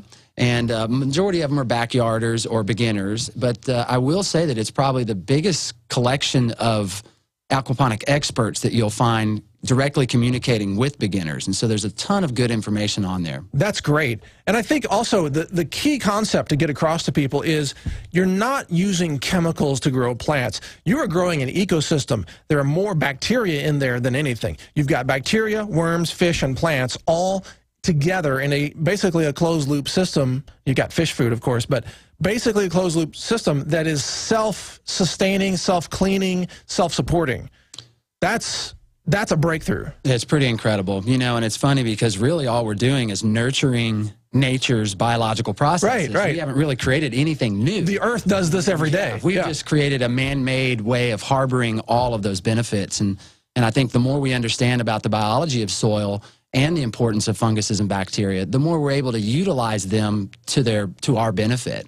But it also shows you the contrast to conventional farming, which is really artificial food. If you take conventional farming, they're throwing these seeds in the soil, and then they're only putting 3 nutrients on it, NPK, and that's it. And it's artificial food without the minerals that are supposed to be present, and without the probiotics, without the healthy soils, everything. Yeah, and as we, in organic farming, the current saying is you're feeding the soil, not the plant. And what they're talking about is the biological activity that's going on in there. And without all of those funguses, bacterias, and the sugars and whatnot to keep them thriving, really the plant's never going to do anything. Like you say, you can force feed it the NPs and Ks. We got to go to a break here, Rob. But we'll be right back. This is the Alex Jones Show. We're talking to Rob Nash here at Austin Aquaponics. This is Mike Adams. Stay with us. We'll be right back with more information. All right, we're back. This is the Alex Jones Show. Thank you for joining us today. I hope you're enjoying all of the information. Our job is to inform you, to do a little bit of entertainment, but mostly inform you of the things that matter, that really matter in your life. And feeding yourself is key, because if you don't have food freedom, you are essentially a slave. And a lot of people come into aquaponics, which is the subject of our continuing interview here with Rob Nash of AustinAquaponics.com. A lot of people come to it from a point of view of freedom. Others come to it from a point of view of health. Others just want to save money on their groceries. Some just want to tinker with food and grow their own medicine and not have, the government tell them what they can or can't buy in terms of medicine. So there are lots of reasons to get into it. But when I was there at your class there, Rob, because I took your training course, and I'd like to train with you more, by the way. Sure. I saw a really nice mix of people. Some people, everybody had already been into some kind of food, but there was one couple there that was part of an e-commerce company. They're like high-tech people who were getting into self-reliant food. Are you seeing like a big, diverse cross of, all kinds of people who are interested in it? Absolutely. I would say primarily a few years ago, really it was kind of the college student crowd, the ones that were heavy into research, obviously into healthy eating, and the locavore movement. But now it's really spread, like you said, a wide, diverse crowd. I'd say the baby boomers are probably outdoing the college crowd at this point, because you know how they are. They get locked in on any subject, and all of a sudden, that's their new focus. But you do see a lot of diversity. That's interesting, because I think also aquaponics is less physically demanding than soil gardening by far. Yeah. And one of the concerns I've had about a lot of people who are, we call preppers or survivalists, that they're buying seeds, which is very important. It's very, it's a great strategy. But if you've never really gone out there and sowed those seeds and grown food and pulled the weeds, you're not going to be able to just jump into it and do it overnight. It's hard work. Sure. So aquaponics is sort of, it's an easier thing you can ease into now, and you can do it even when you're, an elderly person. You can handle it, no problem. Yeah, literally. There's really no heavy lifting involved. Once you've got your media in your beds, the biggest thing you're going to lift would be, say, a 20-pound tomato plant if you, if you let it go that far. Yeah, I saw you had a tomato plant that was like 20 feet tall that you had strung almost like a vine. Yeah, and I think you were there 3 weeks ago, so we're at about 26 or 8 feet at this point. That's insane. Yeah, they get incredible growth. A lot of people don't realize that in this system, because the nutrient density is so high, the plant density can also be much, much higher. So in the same square footage, you can grow like 300% more food. Well, they say you can safely plant your plants at least twice as close as what is recommended. So if it says 1 foot, you can do them every 6 inches. Literally, the plants just aren't fighting for nutrients, like you said. So the root base doesn't have to reach as far, and there's really no issue with that. Really what becomes is just that there's plenty of room for the plant to grow, that it actually has access to the sunlight, and there's room for fruit to, to be harvested. So got to have the light, of course. But this also works in almost any climate, because, here in Texas, we all are trying to get rid of heat. Right. You can do that with the right shade cloths and systems like that. But in northern climates, all you need is a covering. You can grow food year-round in aquaponics. That's correct. By heating the water a bit, you can keep the plant roots happy, and that'll, basically trick the plant into believing it's not as cold as it is outside. Good point. It's not the leaf temperature, it's not the ambient air temperature that really affects the production of the plant. It's the root temperature. Correct. Yeah, they say the root zone is the brains of the plant, if you will. And so, again, by keeping it warm, the rest of the plant just keeps on metabolizing its sugars and whatnot, and so you get this vibrant growth. Now, a lot of people listening, I know they've got a lot of questions, but, and we got to go to break here in a second, but you can even grow sweet potatoes in these systems, right? Yes, correct. Almost anything but white potatoes and or carrots. You know, the carrots don't physically They don't really like to push their way around in the heavy medias. Okay, well, we'll be back with one more segment with Rob Nash here. This is the Alex Jones Show, and we've got a special report coming up in the next hour by Alex Jones. So stay with us. We'll be right back after this break with much more. All right, we're back, folks. This is the third hour. This is the Alex Jones Show. Mike Adams, the health ranger, filling in for Alex, guest hosting with Alex today. He was in here in the first couple of hours, and man, yeah, he's rightly animated about what's going on today. A lot of craziness in the world, but here to bring some sanity to all of our minds is Rob Nash from Austin Aquaponics.com, who's continuing to teach us about aquaponics, a technology, a decentralized, self-replicating, peer-to-peer food technology system that I'm really excited about. And along those lines, when I say peer-to-peer, what I'm referring to is your suggestion that we should share worms and share the bacteria in the soil and help our neighbors get going with their systems. Sure. Well, and on that note, you know, these systems do take a while to mature. Like you said, there is three things we're growing: fish, plants, and bacteria. Bacteria are present in nature, and they'll show up just out of the blue. But if it's like a friendship bread, if you were to introduce just a small piece of the gravel or the worms for an inoculant, their system will be ready for this vigor faster. Absolutely. Yeah, and that's the interesting part about this is your system won't really function correctly until the bacteria have multiplied to the point where they can convert ammonia to nitrite and then to nitrate. You really have been doing your homework, yes. I took your class. I'm telling you, you got it. Awesome. Yeah. So, and there's two different basic strains of bacteria. One converts ammonia to nitrate, and the other converts nitrate to nitrite. So you got to allow that to happen, and then it's ready. That's correct. Yeah, you don't really just start by throwing some fish in a bucket and then feeding that water to plants. Like you stated, the fish waste is basically almost pure ammonia, which is not beneficial to a plant. In fact, it's probably harmful. Yeah. But once you have the established bacteria to convert that to a nitrite and then a nitrate, then you actually have an ammonium nitrate or straight fertilizer. And as well... Don't let the government hear you say ammonium nitrate. Well, honestly, I'm using that a little loose. Ammonium nitrate would be a bad byproduct of having too low of a pH. So you're right. Let's not call that the end result that we're shooting for. They will call aquaponics terrorism very soon. Right. Right. How dare you? You're producing explosives.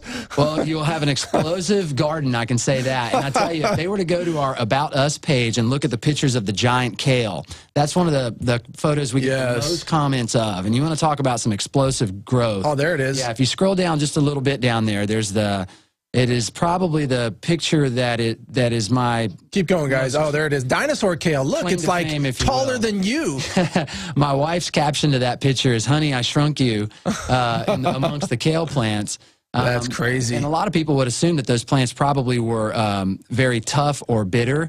Honestly, those are some of the nicest and most tender kale leaves I've ever produced. And they're loaded with nutrition and anti-cancer nutrients, all kinds of things. Yeah, kale is one of the latest to be deemed a superfood. Yes. And we just can't grow enough of it. The demand out there is incredible. Oh, I agree. And so you are essentially, in that picture, for those of you on the radio, you can see this on prisonplanet.tv if you remember, that picture, it's like you're actually growing money and medicine on trees. I mean, true. It's like growing revenue and health. I would say that kale has been one of the best products in our entire efforts. Nice. Each of those plants there was probably worth, anywhere from $12 to $35 just if I were to harvest just that one plant. And they keep growing and back. And you come back and harvest again next week. Now, those right there were probably 2 months overdue to be harvested. Yeah. That was back in the days when I had more kale than I did market, which is absolutely not the case today. So you could grow like unlimited quantities of kale probably and find buyers right now. Absolutely. And with this local movement that really is in effect, people have been talking about this locavore movement for years now, almost 6 or so that I know of. But I would say right now there's more restaurants and local distributors clamoring for local produce. Oh, they should be, because this is what makes their food taste good, look good, nice texture, better nutrition, you name it. Rob, Nash, we are out of time. But AustinAquaponics.com has now been officially crashed. Your website is down because of the audience. Yes, I'm sorry to say that, my friend. But thanks for joining us today. Great to have you on. Stay with us, folks. We'll be right back. All right, we're back, and the world is getting more insane by the day. A recent public policy poll revealed that as many as 37% of those polled believe global warming to be a hoax. 1 in 4 Americans thinks Obama may be the Antichrist. So actually this information is getting out there, and a significant percentage, I think roughly up to 50%, could entertain the idea that there is a new world order that is attempting to run the globe and the finances and the countries and everything. But, of course, the mainstream media denies that. No, there are no conspiracies. No, people never get together in secret rooms and plan to carry things out. No such thing as a conspiracy. There are no bullets. DHS isn't purchasing bullets. None of that. So here to answer that is a special report by Alex Jones. It's called Proof the New World Order Exists. This is a special report. We're going to go to it right now. So enjoy this report. Roll it, guys. Public policy polling has conducted an extensive poll investigating Republicans and Democrats' belief in the conspiracy theories. Now, the term conspiracy theory is used to simply demonize people who do not trust known liars. How many times have big corporations and governments been caught lying? Secret medical experiments, lies about WMDs, the list goes on and on. And the corporate collaborator media that works with the government continually demonizes anyone that says that they're a corrupt special interest trying to use government to oppress and rob the population. But $85 billion a month for years is given to foreign offshore banks of U.S. taxpayer money. I mean, that's in the news. There are clips on CNBC where they admit that we're now under the control of global government run by private central banks. Is this global governance at last? Is it one world, the central bankers in charge? Jim Urio, you say we've got some downside here, a correction in the markets. Fine. But aren't we all just living and dying for what the central banks do? Aren't we all just counting on the fact that there's a Bernanke put and that we won't go any lower than, say, 5% down from here? Of course we are. To answer your question, we are absolutely slaves to central banks. Mr. LeCamp, do we work for the central bankers? We know that. Mr. LeCamp, we do. This is free. We do. That's how the ultra-rich actually get most of their money, is using government to consolidate the general population's money and give it to themselves in corporate welfare and bailouts. So, of course, their paid-for media that they own is going to sit there and lie to the viewers. You have to understand something. The public policy polling group comes out and says, do you believe in the conspiracy theory of world government and a corrupt cabal that wants to take over? The very way they phrase that, do you believe the conspiracy theory? Just like they ask, do you believe in the conspiracy theory that billions of bullets have been bought? Do you believe in the conspiracy theory that there are Homeland Security drones? I don't know, it was in Associated Press and Wired magazine that 3 years ago they're arresting, quote, poachers and cattle rustlers with them. It's like saying, do you believe in the conspiracy theory that the sun came out? What they're really doing is saying, hey, culturally, you're not allowed to believe there's corruption, and we're going to ridicule you and put a label on you if you say we're liars. Think of the hoax of coming out and saying, close to a third of Americans, sadly, believe there's a move to establish global government, when the Vatican's calling for it, when British prime ministers and Al Gore and the head of the European Union, Herman Van Rompuy, and just hundreds of others have called for a new world order. And then they define it as a global corporate government run by private banks that you pay carbon taxes to. But it is the awareness itself that will drive the change. And one of the ways it will drive the change is through global governance and global agreements. But the many business leaders who have been present here are among those taking leadership in other ways. Yet these problems can be overcome by a joint effort in and between our countries. 2009 is also the first year of global governance, with the establishment of the G20 in the middle of the financial crisis. The climate conference in Copenhagen is another step towards the global management of our planet. This is collective action, people working together at their best. I think a new world order is emerging, and with it the foundations of a new and progressive era of international cooperation. That's their definition in the Financial Times of London, and now for World Government headline, written by their foreign desk editor.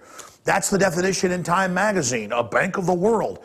So I'm reporting on real things, and they're saying, oh no, he's a dangerous conspiracy theorist. Remember Robert Gibbs, the former White House press secretary, saying he would be ordered to lie about drone programs that are on record to exist. When I went through the process of becoming press secretary, one of the first things they told me was, you're not even to acknowledge the drone program. You're not even to discuss that it exists. Wow. And so I would get a question like that, and literally I couldn't tell you what major asked, because once I figured out it was about the drone program, I realized I'm not supposed to talk about it. But here's what's inherently crazy about that proposition. You're being asked a question based on reporting of a program that exists. Right. So you're the official government spokesperson acting as if the entire program, pay no attention to the man behind the curtain. Right. What's happening there? They're counting on the public not going and looking at the documents, or not going and finding out there really are 2 billion bullets, or 30,000 drones funded in the new FAA funding last year, and that they're launching now. And it's not just people like Robert Gibbs on the so-called left. It's gatekeepers like Glenn Beck, who says there are no FEMA camps, even though they're official Army documents talking about their establishment, where it talks about re-education and taking your Social Security numbers, and the Army confiscating your guns, and the Civilian Inmate Labor Camp Program, and the Emergency Centers Establishment Act. But Glenn Beck can just say, none of that's true. Alex Jones is a fascist. He's not a conservative. He's a liar. And by the way, they haven't gotten millions of bullets. Don't believe him. It's amazing because he runs InfoWars, and really smart people have come up to me and said, you know, I just saw this on something from InfoWars. Do you know anything about it? And I'm like, yes, yeah, stay away from it. Immediately discounted. Somebody came up to me just 2 days ago and said, we just bought like 1.5 billion rounds of Homeland Security. And I said, I don't know, might be. Well, I got it from InfoWars. And I'm like, okay, well, no. Then I can tell you right now, it's most likely not true. Ladies and gentlemen, if we can have a debate about the world government being established that's totally authoritarian, if we can have a debate about the government arming to the teeth while trying to disarm us, if we can have a debate about the things that are happening in this culture, then we can change things, because we have right on our side and the facts. But we can never get to that debate because they just say, no, it isn't true. And you're like, well, yeah, it is. And the debate becomes, is it real or not? What will shatter that is if you will go search yourself for the Civilian Inmate Labor Camp Program at Army.mil. If you will go, and if you will research the different data sheets that Paul Watson and others have put together, like Bankers Declare U.S. and Europe Conquered, that is full of dozens of video clips and links to establishment publications announcing world government as a good thing. You see, if you promote a corporate fascist world government as a good thing, while you get invited to the Council on Foreign Relations and on CNN, but if you say, hey, I don't want an unelected group of bankers looting me and taking my liberties and robbing my pension fund, well then, what are you talking about, crazy man? That doesn't exist. They're playing mind games with you. So as Ronald Reagan said, trust but verify. Go out and check my claims. Find out they're true, and then ask yourself, why are they lying to you? The answer is getting in their face and saying no. Because if you're watching this transmission, you are the resistance. There's not some secret cabal of good guys that are going to save you. It's me, it's you, it's us that are going to turn the tide. It's always been that way throughout history. So don't just let the globalists dictate reality and tell you there's no drone program, there's not 2 billion bullets. Speak out, tell the truth, show the evidence. It's on the federal government's own websites, and more people will start having the courage to tell the truth. There are a lot of people in the power structure who aren't really bad, but they're scared and isolated. Like Pat Robertson, he's coming out more and more and criticizing tyranny. Long trains full of armored vehicles, personnel carriers with armor. What are they for? The Army going into battle against the enemy? They're used by Homeland Security against us. Ronald Reagan said the most fearful statement in the English language is, "I'm from the government and I'm here to help you." Oh boy, I totally agree. Imagine what Homeland Security is doing. It's just awful. But we're going to talk about how much ammunition they're stockpiling. Who are they going to shoot? Us? I'm Alex Jones signing off for this report. For InfoWars Nightly News, be sure and subscribe to our nightly news at prisonplanet.tv. We fight the construction of the prison planet with the info war. We're working as hard as we can to create a new renaissance, a new enlightenment for humans into the 21st century, instead of the new dark age, the war against reality that the globalists are pushing. And finally, that's what the new issue of InfoWars magazine covers, available at InfoWarsStore.com. Please support our fight for liberty. Please join us in that fight. Please defend reality. New World Order is the headline in the Globe and Mail in Canada as we listen to this caller from Queens in New York. Good morning. Good morning. 2 quick points. First point. Yes, these men and their hypnotized followers call this a new order. It is not new. And it is not honor. All right, welcome back to the Alex Jones Show. Mike Adams, the Health Ranger, filling in today as the guest host for Alex. What an incredible show we've had already. Let me go through a few headlines for you very quickly, and then we're going to our guest, Dane Wigington of geoengineeringwatch.org. And thank you, by the way, all of you listeners out there. Thank you for being so responsive that you have now crashed the websites of the first 2 guests that we already had. They're all like, oh, my site's down? It's crashed? Yes, that's what happens. InfoWars really does have a huge reach, even though the White House it drives them nuts that there is such a thing as independent media. Here are some of the headlines. Cancer clinics are turning away thousands of Medicare patients. This is headline on Drudge right now. And this is the beginning of healthcare rationing under Obamacare. So if you have cancer and you want treatment, well, too bad. What's happened is the government under Obamacare has reduced the reimbursement rates for cancer treatment so much that the cancer clinics will go broke treating patients. So they're just turning them away and saying, sorry, no cancer treatment for you. Remember during the debate about Obamacare when we were promised by the Democrats that no, that would never happen in America? Everybody will get care. It won't be like the UK.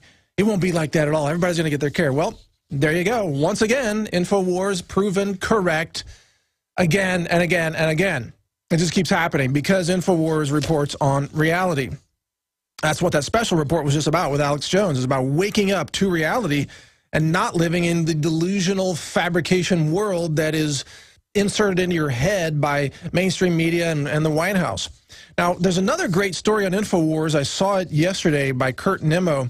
I don't recall the title, but it quotes David Stockman, who wrote a very important article in the New York Times, an opinion piece called State Wrecked, The Corruption of Capitalism in America. This article is brilliant. I'm astonished the New York Times even published it. It's absolutely brilliant. I want to encourage you to check this out.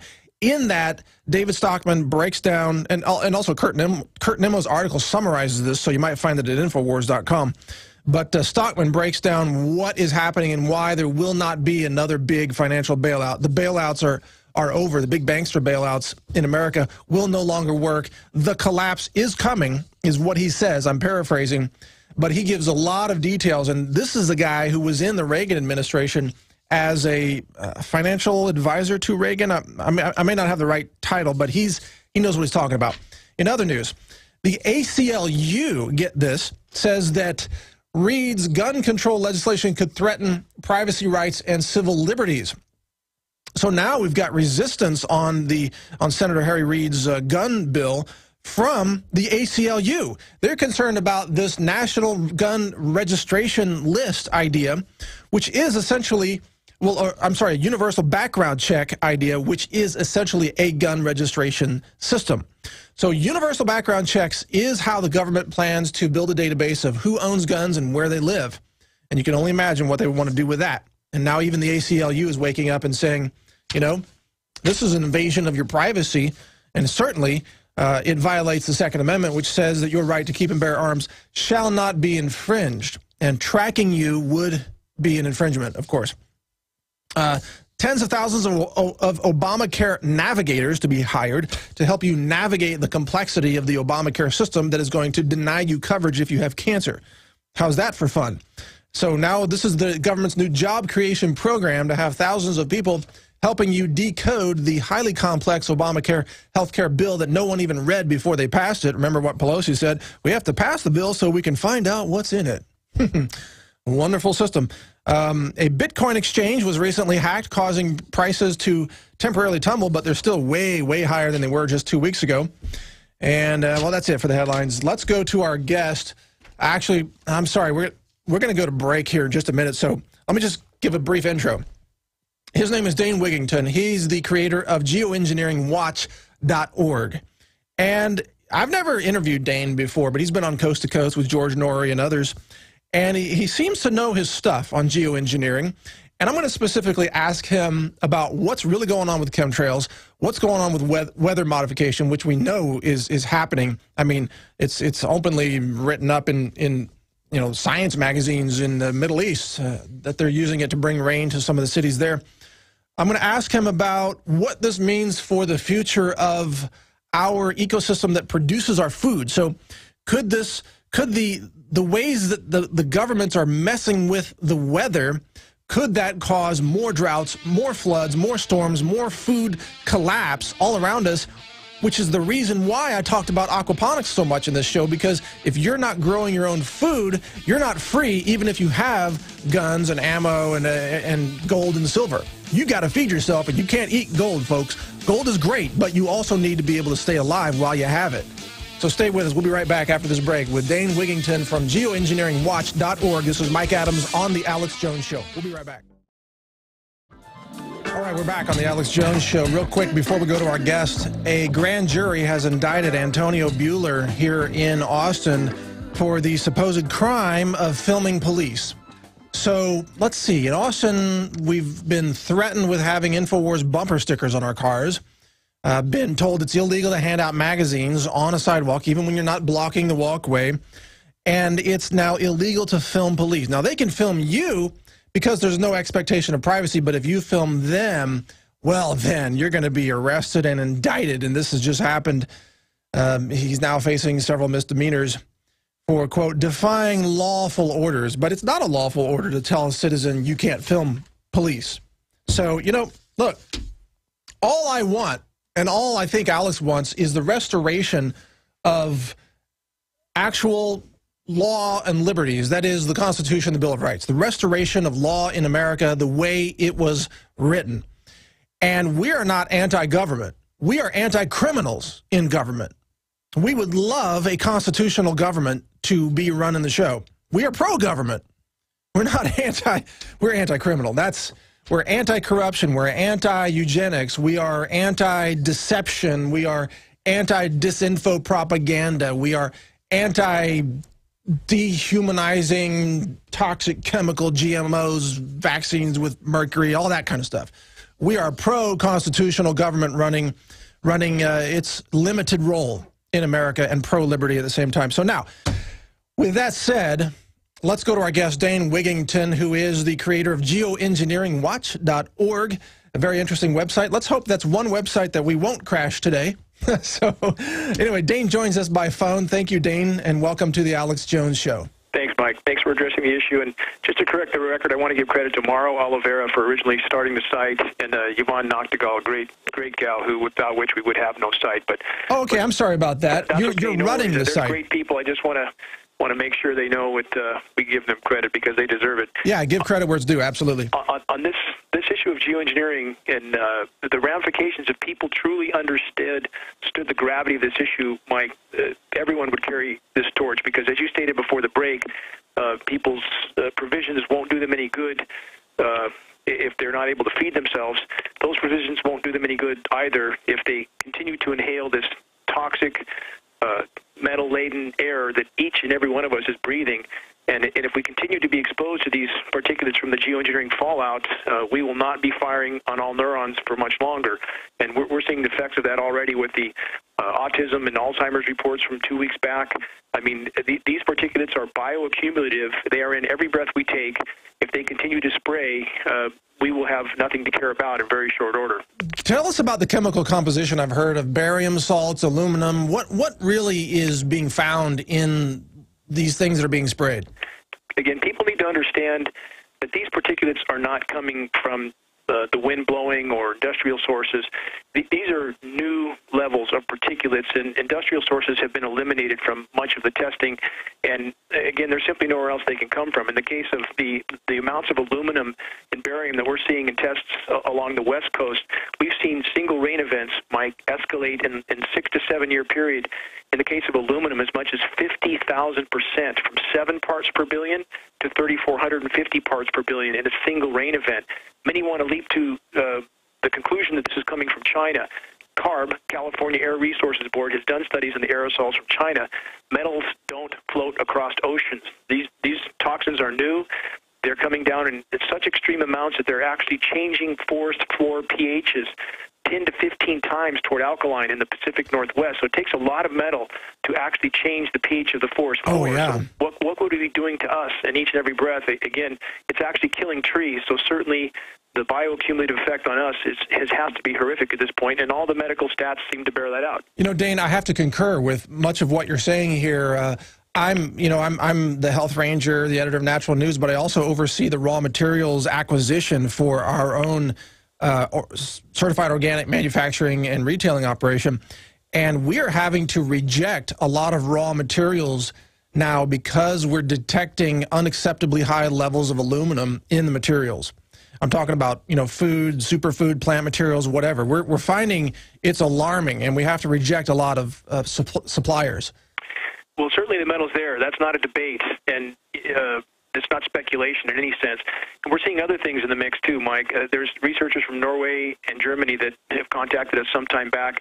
The last 60 rain tests they have done there have been laden with fluoride. They've eliminated industrial sources. Crazy. The conclusion is that now fluoride appears to be in the mix, and there are some potential weather mod aspects of fluoride as well in relationship to HAARP and when these particles are exposed to certain radio frequency signals, they coagulate and can cause precipitation to come back down. I mean, there are some intricacies that fluoride might be used in addition to exposing the human population, which may be one of their goals as well. Well, let's, sorry to interrupt, Dane, but let's talk about that. For those who might be new to the issue, what are really, you think, the goals of spraying these things? I mean, what is the goal? What's the end game of this? Why would they do it?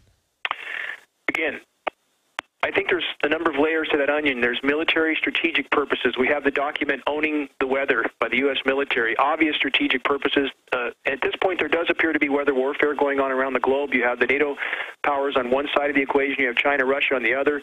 You have examples like Pakistan. When Pakistan started to show resistance to the U.S., suddenly they find their country 20% underwater. Same with Thailand. When they refused the U.S. An airbase there that the Thai government felt was for weather modification, then record flooding occurs there. So there's military strategic purposes. There's also food control, water control. We see the moisture flow being cut off to much of the U.S. by blanket spraying of the eastern Pacific. We post satellite imagery of that. We're not guessing. We see their blanket spraying. We know the scientific effect is to reduce the hydrological cycle.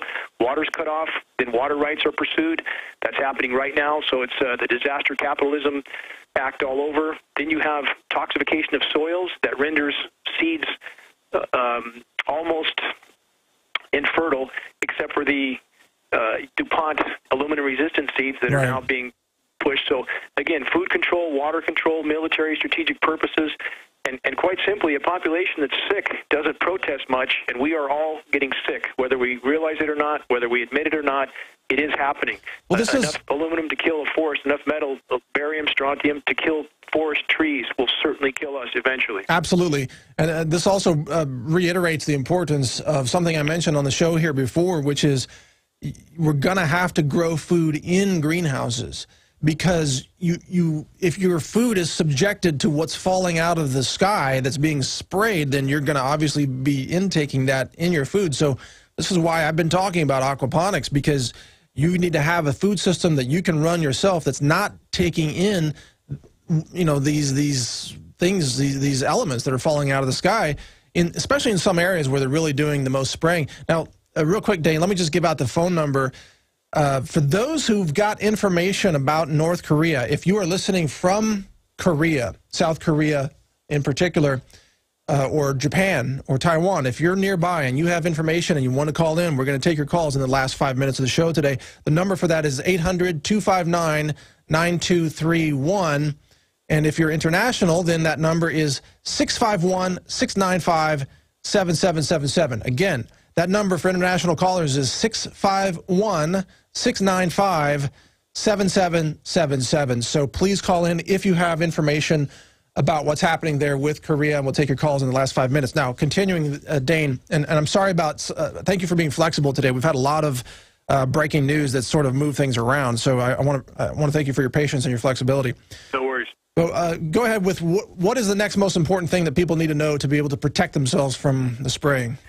Well, geoengineering needs to stop, because there's nowhere to hide from this, quite simply. If you can't walk out your door and breathe without sucking in a lungful of heavy metal, we have a problem with the first order. And again, based on all available data, we feel geoengineering to be the greatest and most immediate threat to life on Earth, short of nuclear catastrophe. It's shredding the ozone layer, altering weather patterns around the globe, blocking in relation to growing our own food. Global dimming, a term many are unfamiliar with, is now thought to be fully 22%. That means 22% of the sun's direct rays no longer reach the surface of the planet. Thus, photosynthesis is dropped, and the light that does come through is in an altered light wavelength form. We don't even know what that does to photosynthesis. Good point. And these toxic particulates are thwarting the entire chain of life on the microbial level, from atmospheric microbes, which we are now just beginning to learn about, soil microbes, which are literally being sterilized, which allows fungus to move in and fill the plate. So, again, the web of life from bottom to top is being thwarted by these programs. And quite simply, if they continue, we will have nothing to care about. They're shredding the ozone layer. We know that. The science is clear on that. And the ozone layer is so thin in places now, Mike, that we're seeing the bark literally burnt off the south side of native trees in the Pacific Northwest.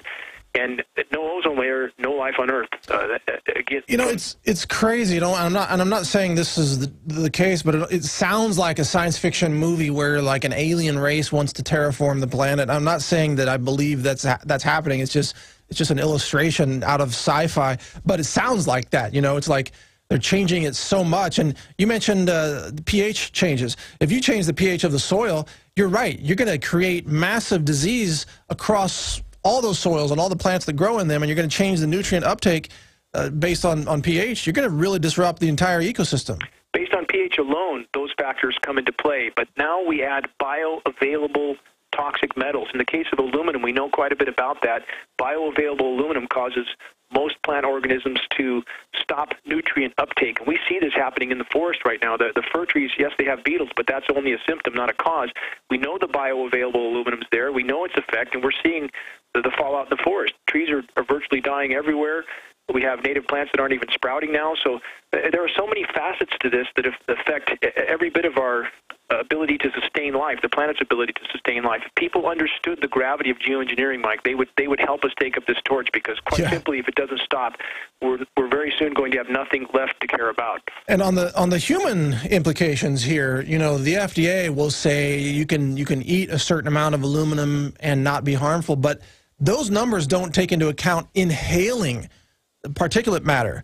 Okay, you bring up an extremely good point. Inhaled metal particulates are much more lethal than ingested. They have to be, yes. Orders of magnitude. They are. And Dr. Russell Blaylock, internationally recognized neuroscientist, acknowledges this. He can be found online, that these particulates are so small, 10 nanometers in range, they go straight through the lung lining, straight into the bloodstream, where they adhere to cell receptors like a plaque, and it's almost impossible to get off. So, and it's all bioaccumulative, and this is building up in all of us. Again, whether we admit it or not is irrelevant. It is happening. So the danger posed by these programs cannot be overstated, and certainly this would appear to possibly have implications for the Agenda 21 that's now coming to light. Yes. It's certainly a method of controlling food supply, water supply, and it's virtually altering Earth's weather patterns so much so that now it is, in fact, triggering cataclysmic feedback mechanisms like methane mass expulsion in the Arctic, which it does appear to be triggered and does appear to be happening right now. People should look up Arctic methane emergency. And this is not about Al Gore, not about any of Al Gore's shams or No, Al Gore was just trying to hijack something for his own political gain. Exactly. No, Al Gore is completely discredited as far as I'm concerned. But you know, I want to ask you a question. You seem like you have a lot of scientific training or scientific background. I don't really know you that well. This is the first time I've interviewed you, but can you speak to that? What is your background? I have a background in renewable energy. I'm a former Bechtel Power employee. I know that's a four-letter word like Halliburton at this point, but I worked on one of the first commercial solar plants in the continental U.S., and that's what brought me to this issue. When I moved to the Pacific Northwest, I built a very large off-grid home that was on the cover of the world's largest renewable energy magazine. And when I began to lose 50, 60, 70, 80% of my solar PV uptake from whatever was happening in the sky, these grid patterns on intermittent days, clearly something profound was going on. And I quickly, in research, came to the topic of geoengineering. And as the gravity of this issue became apparent, filling the sky, literally saturating the atmosphere with toxic metal particulates, all of it raining down on the planet and everything that lives and breathes, I've had to put my life on hold, Mike, to research this issue, which I have done nonstop for the last 10 years. Because, again, I believe if geoengineering does not stop, we will very soon have nothing to care about. And even if it stopped today, the damage they have already done, the seeds that have already been sown in all of us with these toxic metal particulates are lethal beyond belief, and again, we will all be feeling the fallout of what's already happened. Well, the website, folks, is geoengineeringwatch.org. That's where you will find Dane's work, and I also want to encourage you that if you want to continue to hear the truth on topics like this, like everything we've talked about today, please support InfoWars. Become a member at prisonplanet.tv. You'll have access to all the archives and all the videos, and you get 11 memberships for the price of one. I think it's just under $6 a month or somewhere in that range. It's very affordable. Dane, what's next? I mean, people have not really woken up to this issue like they have with GMOs, and GMOs is, you know, a genetic pollution risk, but geoengineering risk seems like it's at the same sort of, or maybe even a bigger threat than GMOs, but we haven't seen the big, you know, the masses rallying behind stopping geoengineering yet. It needs to start because it virtually affects all other issues in relation to GMO foods. We have data from these German and Norwegian researchers on horizontal gene mutation that's occurring in all plant life based on their studies right now from the absorption of these metal particulates. So there is nothing that is quote-unquote truly organic at this point because of this saturation. Our bodies are absorbing, again, as I stated, these particulates, which makes us more susceptible to all the radio frequencies that we're all exposed to. So, again, from every level, from every direction, the altering of the weather, the shredding of the atmosphere, the toxification of the soils, toxification of the air we breathe, the conductivity in our bodies of these particulates, from virtually every direction, the web of life is being thwarted by these programs. This is truly the issue that, if it's not dealt with, all these other issues will be moot points, truly. I mean, not that they're not important. They are important. But geoengineering is the issue that encompasses everything. And if people truly did some research on this, Mike, they would understand the gravity of this issue and help us expose it. And if we could expose it, we could have a chance of stopping it. Those contributing to these programs that are helping to carry out these programs, we believe, have no idea what they're involved with. And if we could make them aware, we could stop it. Do you think this may be part of, you know, the globalists seem to have decided that the era of needing humans is over? They're trying to really, in the next few decades, destroy the human population, kill the so-called useless eaters, as they say, and move to a robotics society, an automated society, self-replicating robots with only a few thousand humans possibly, or maybe a few million surviving and then running the show. And they know they only need really a small human population to maintain genetic viability of the human species. Is this possibly all part of that design? It may be a part of that design, but I believe, based on all available data, that there are factors in this equation that the power structure did not bargain on. And one of those is the methane mass expulsion that's being released right now. We are on course right now for something called Venus syndrome. This is a scientific scenario. The term is self-descriptive. And again, this is not about any of the Al Gore garbage. Dane, I got to thank you for joining us. We got to let you go here and go to break, but it's geoengineeringwatch.org, everybody. I'm sorry about the short interview, Dane.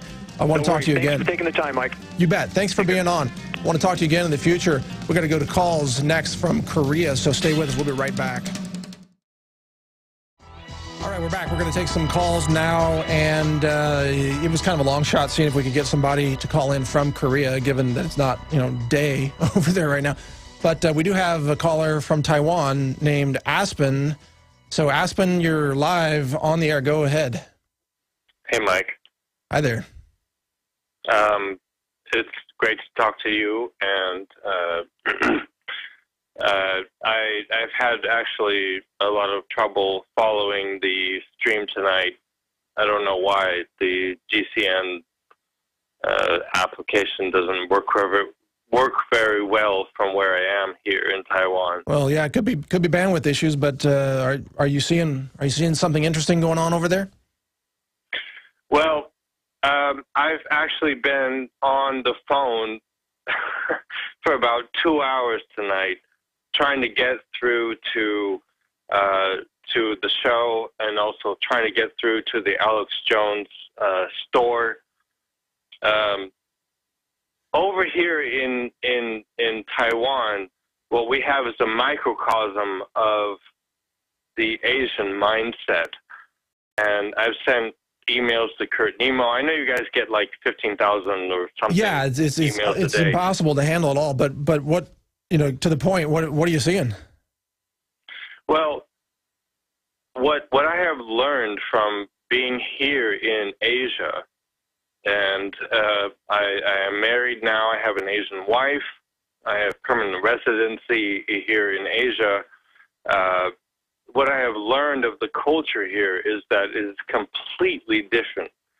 I mean, fundamentally different from the Western perspective. Sure, yeah. I lived in Taiwan. I know what you're talking about. A very different mindset. Really? Yeah. What city are you in? Taichung, Taiwan, Taipei, Taichung, Tainan. Okay.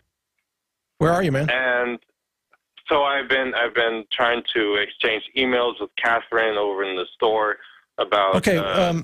Yeah, caller, I'm sorry. We really want to get to the point of what's going on with Korea, and I appreciate your call, but it's not really on topic. So we have another caller. We have a caller on the line here? Nope, we don't. Okay. Well, let's say this. If we had the show during the daytime in Korea, we would probably have callers from Korea, but thank you all for respecting that. Let's just go out with this. Real Clear Politics has a video of this Colorado Democrat, Diana DeGetti, and listen to what she says about gun magazines. Go ahead and roll that. I do think that we can pass those. And just very briefly, to your last question, what's the efficacy of banning these magazine clips? I will tell you, these are ammunition. They're bullets. So the people who have those now, they're going to shoot them. And so if you ban them in the future, the number of these high-capacity magazines is going to decrease dramatically over time, because the bullets will have been shot and there won't be any more available. She doesn't realize magazines can be reloaded, people. Oh my God. She doesn't realize they can be reloaded. So I brought in a magazine to teach all the Democrats. Here's two things Democrats need to learn, okay? This is a 30-round mag, and this is the Constitution. Now, you may not be familiar with either one, so let me give you a quick rundown. The 30-round mag is reloaded from the top. When the bullets run out, you put new ones in it. Isn't that amazing? It's These were invented, detachable magazines were invented before the automobile, so you might want to brush up on your history. The Constitution was invented even before that, in the 1700s. You might want to review this too. So there's my tips for the day for the Democrats who appear to be suffering from massive lobotomies. But thank you for listening. This is Mike Adams, the Health Ranger, on the Alex Jones Show. Rebroadcast begins now, and thank you for joining us today. It was a great show. Alex will be back on tomorrow. Take care, everybody.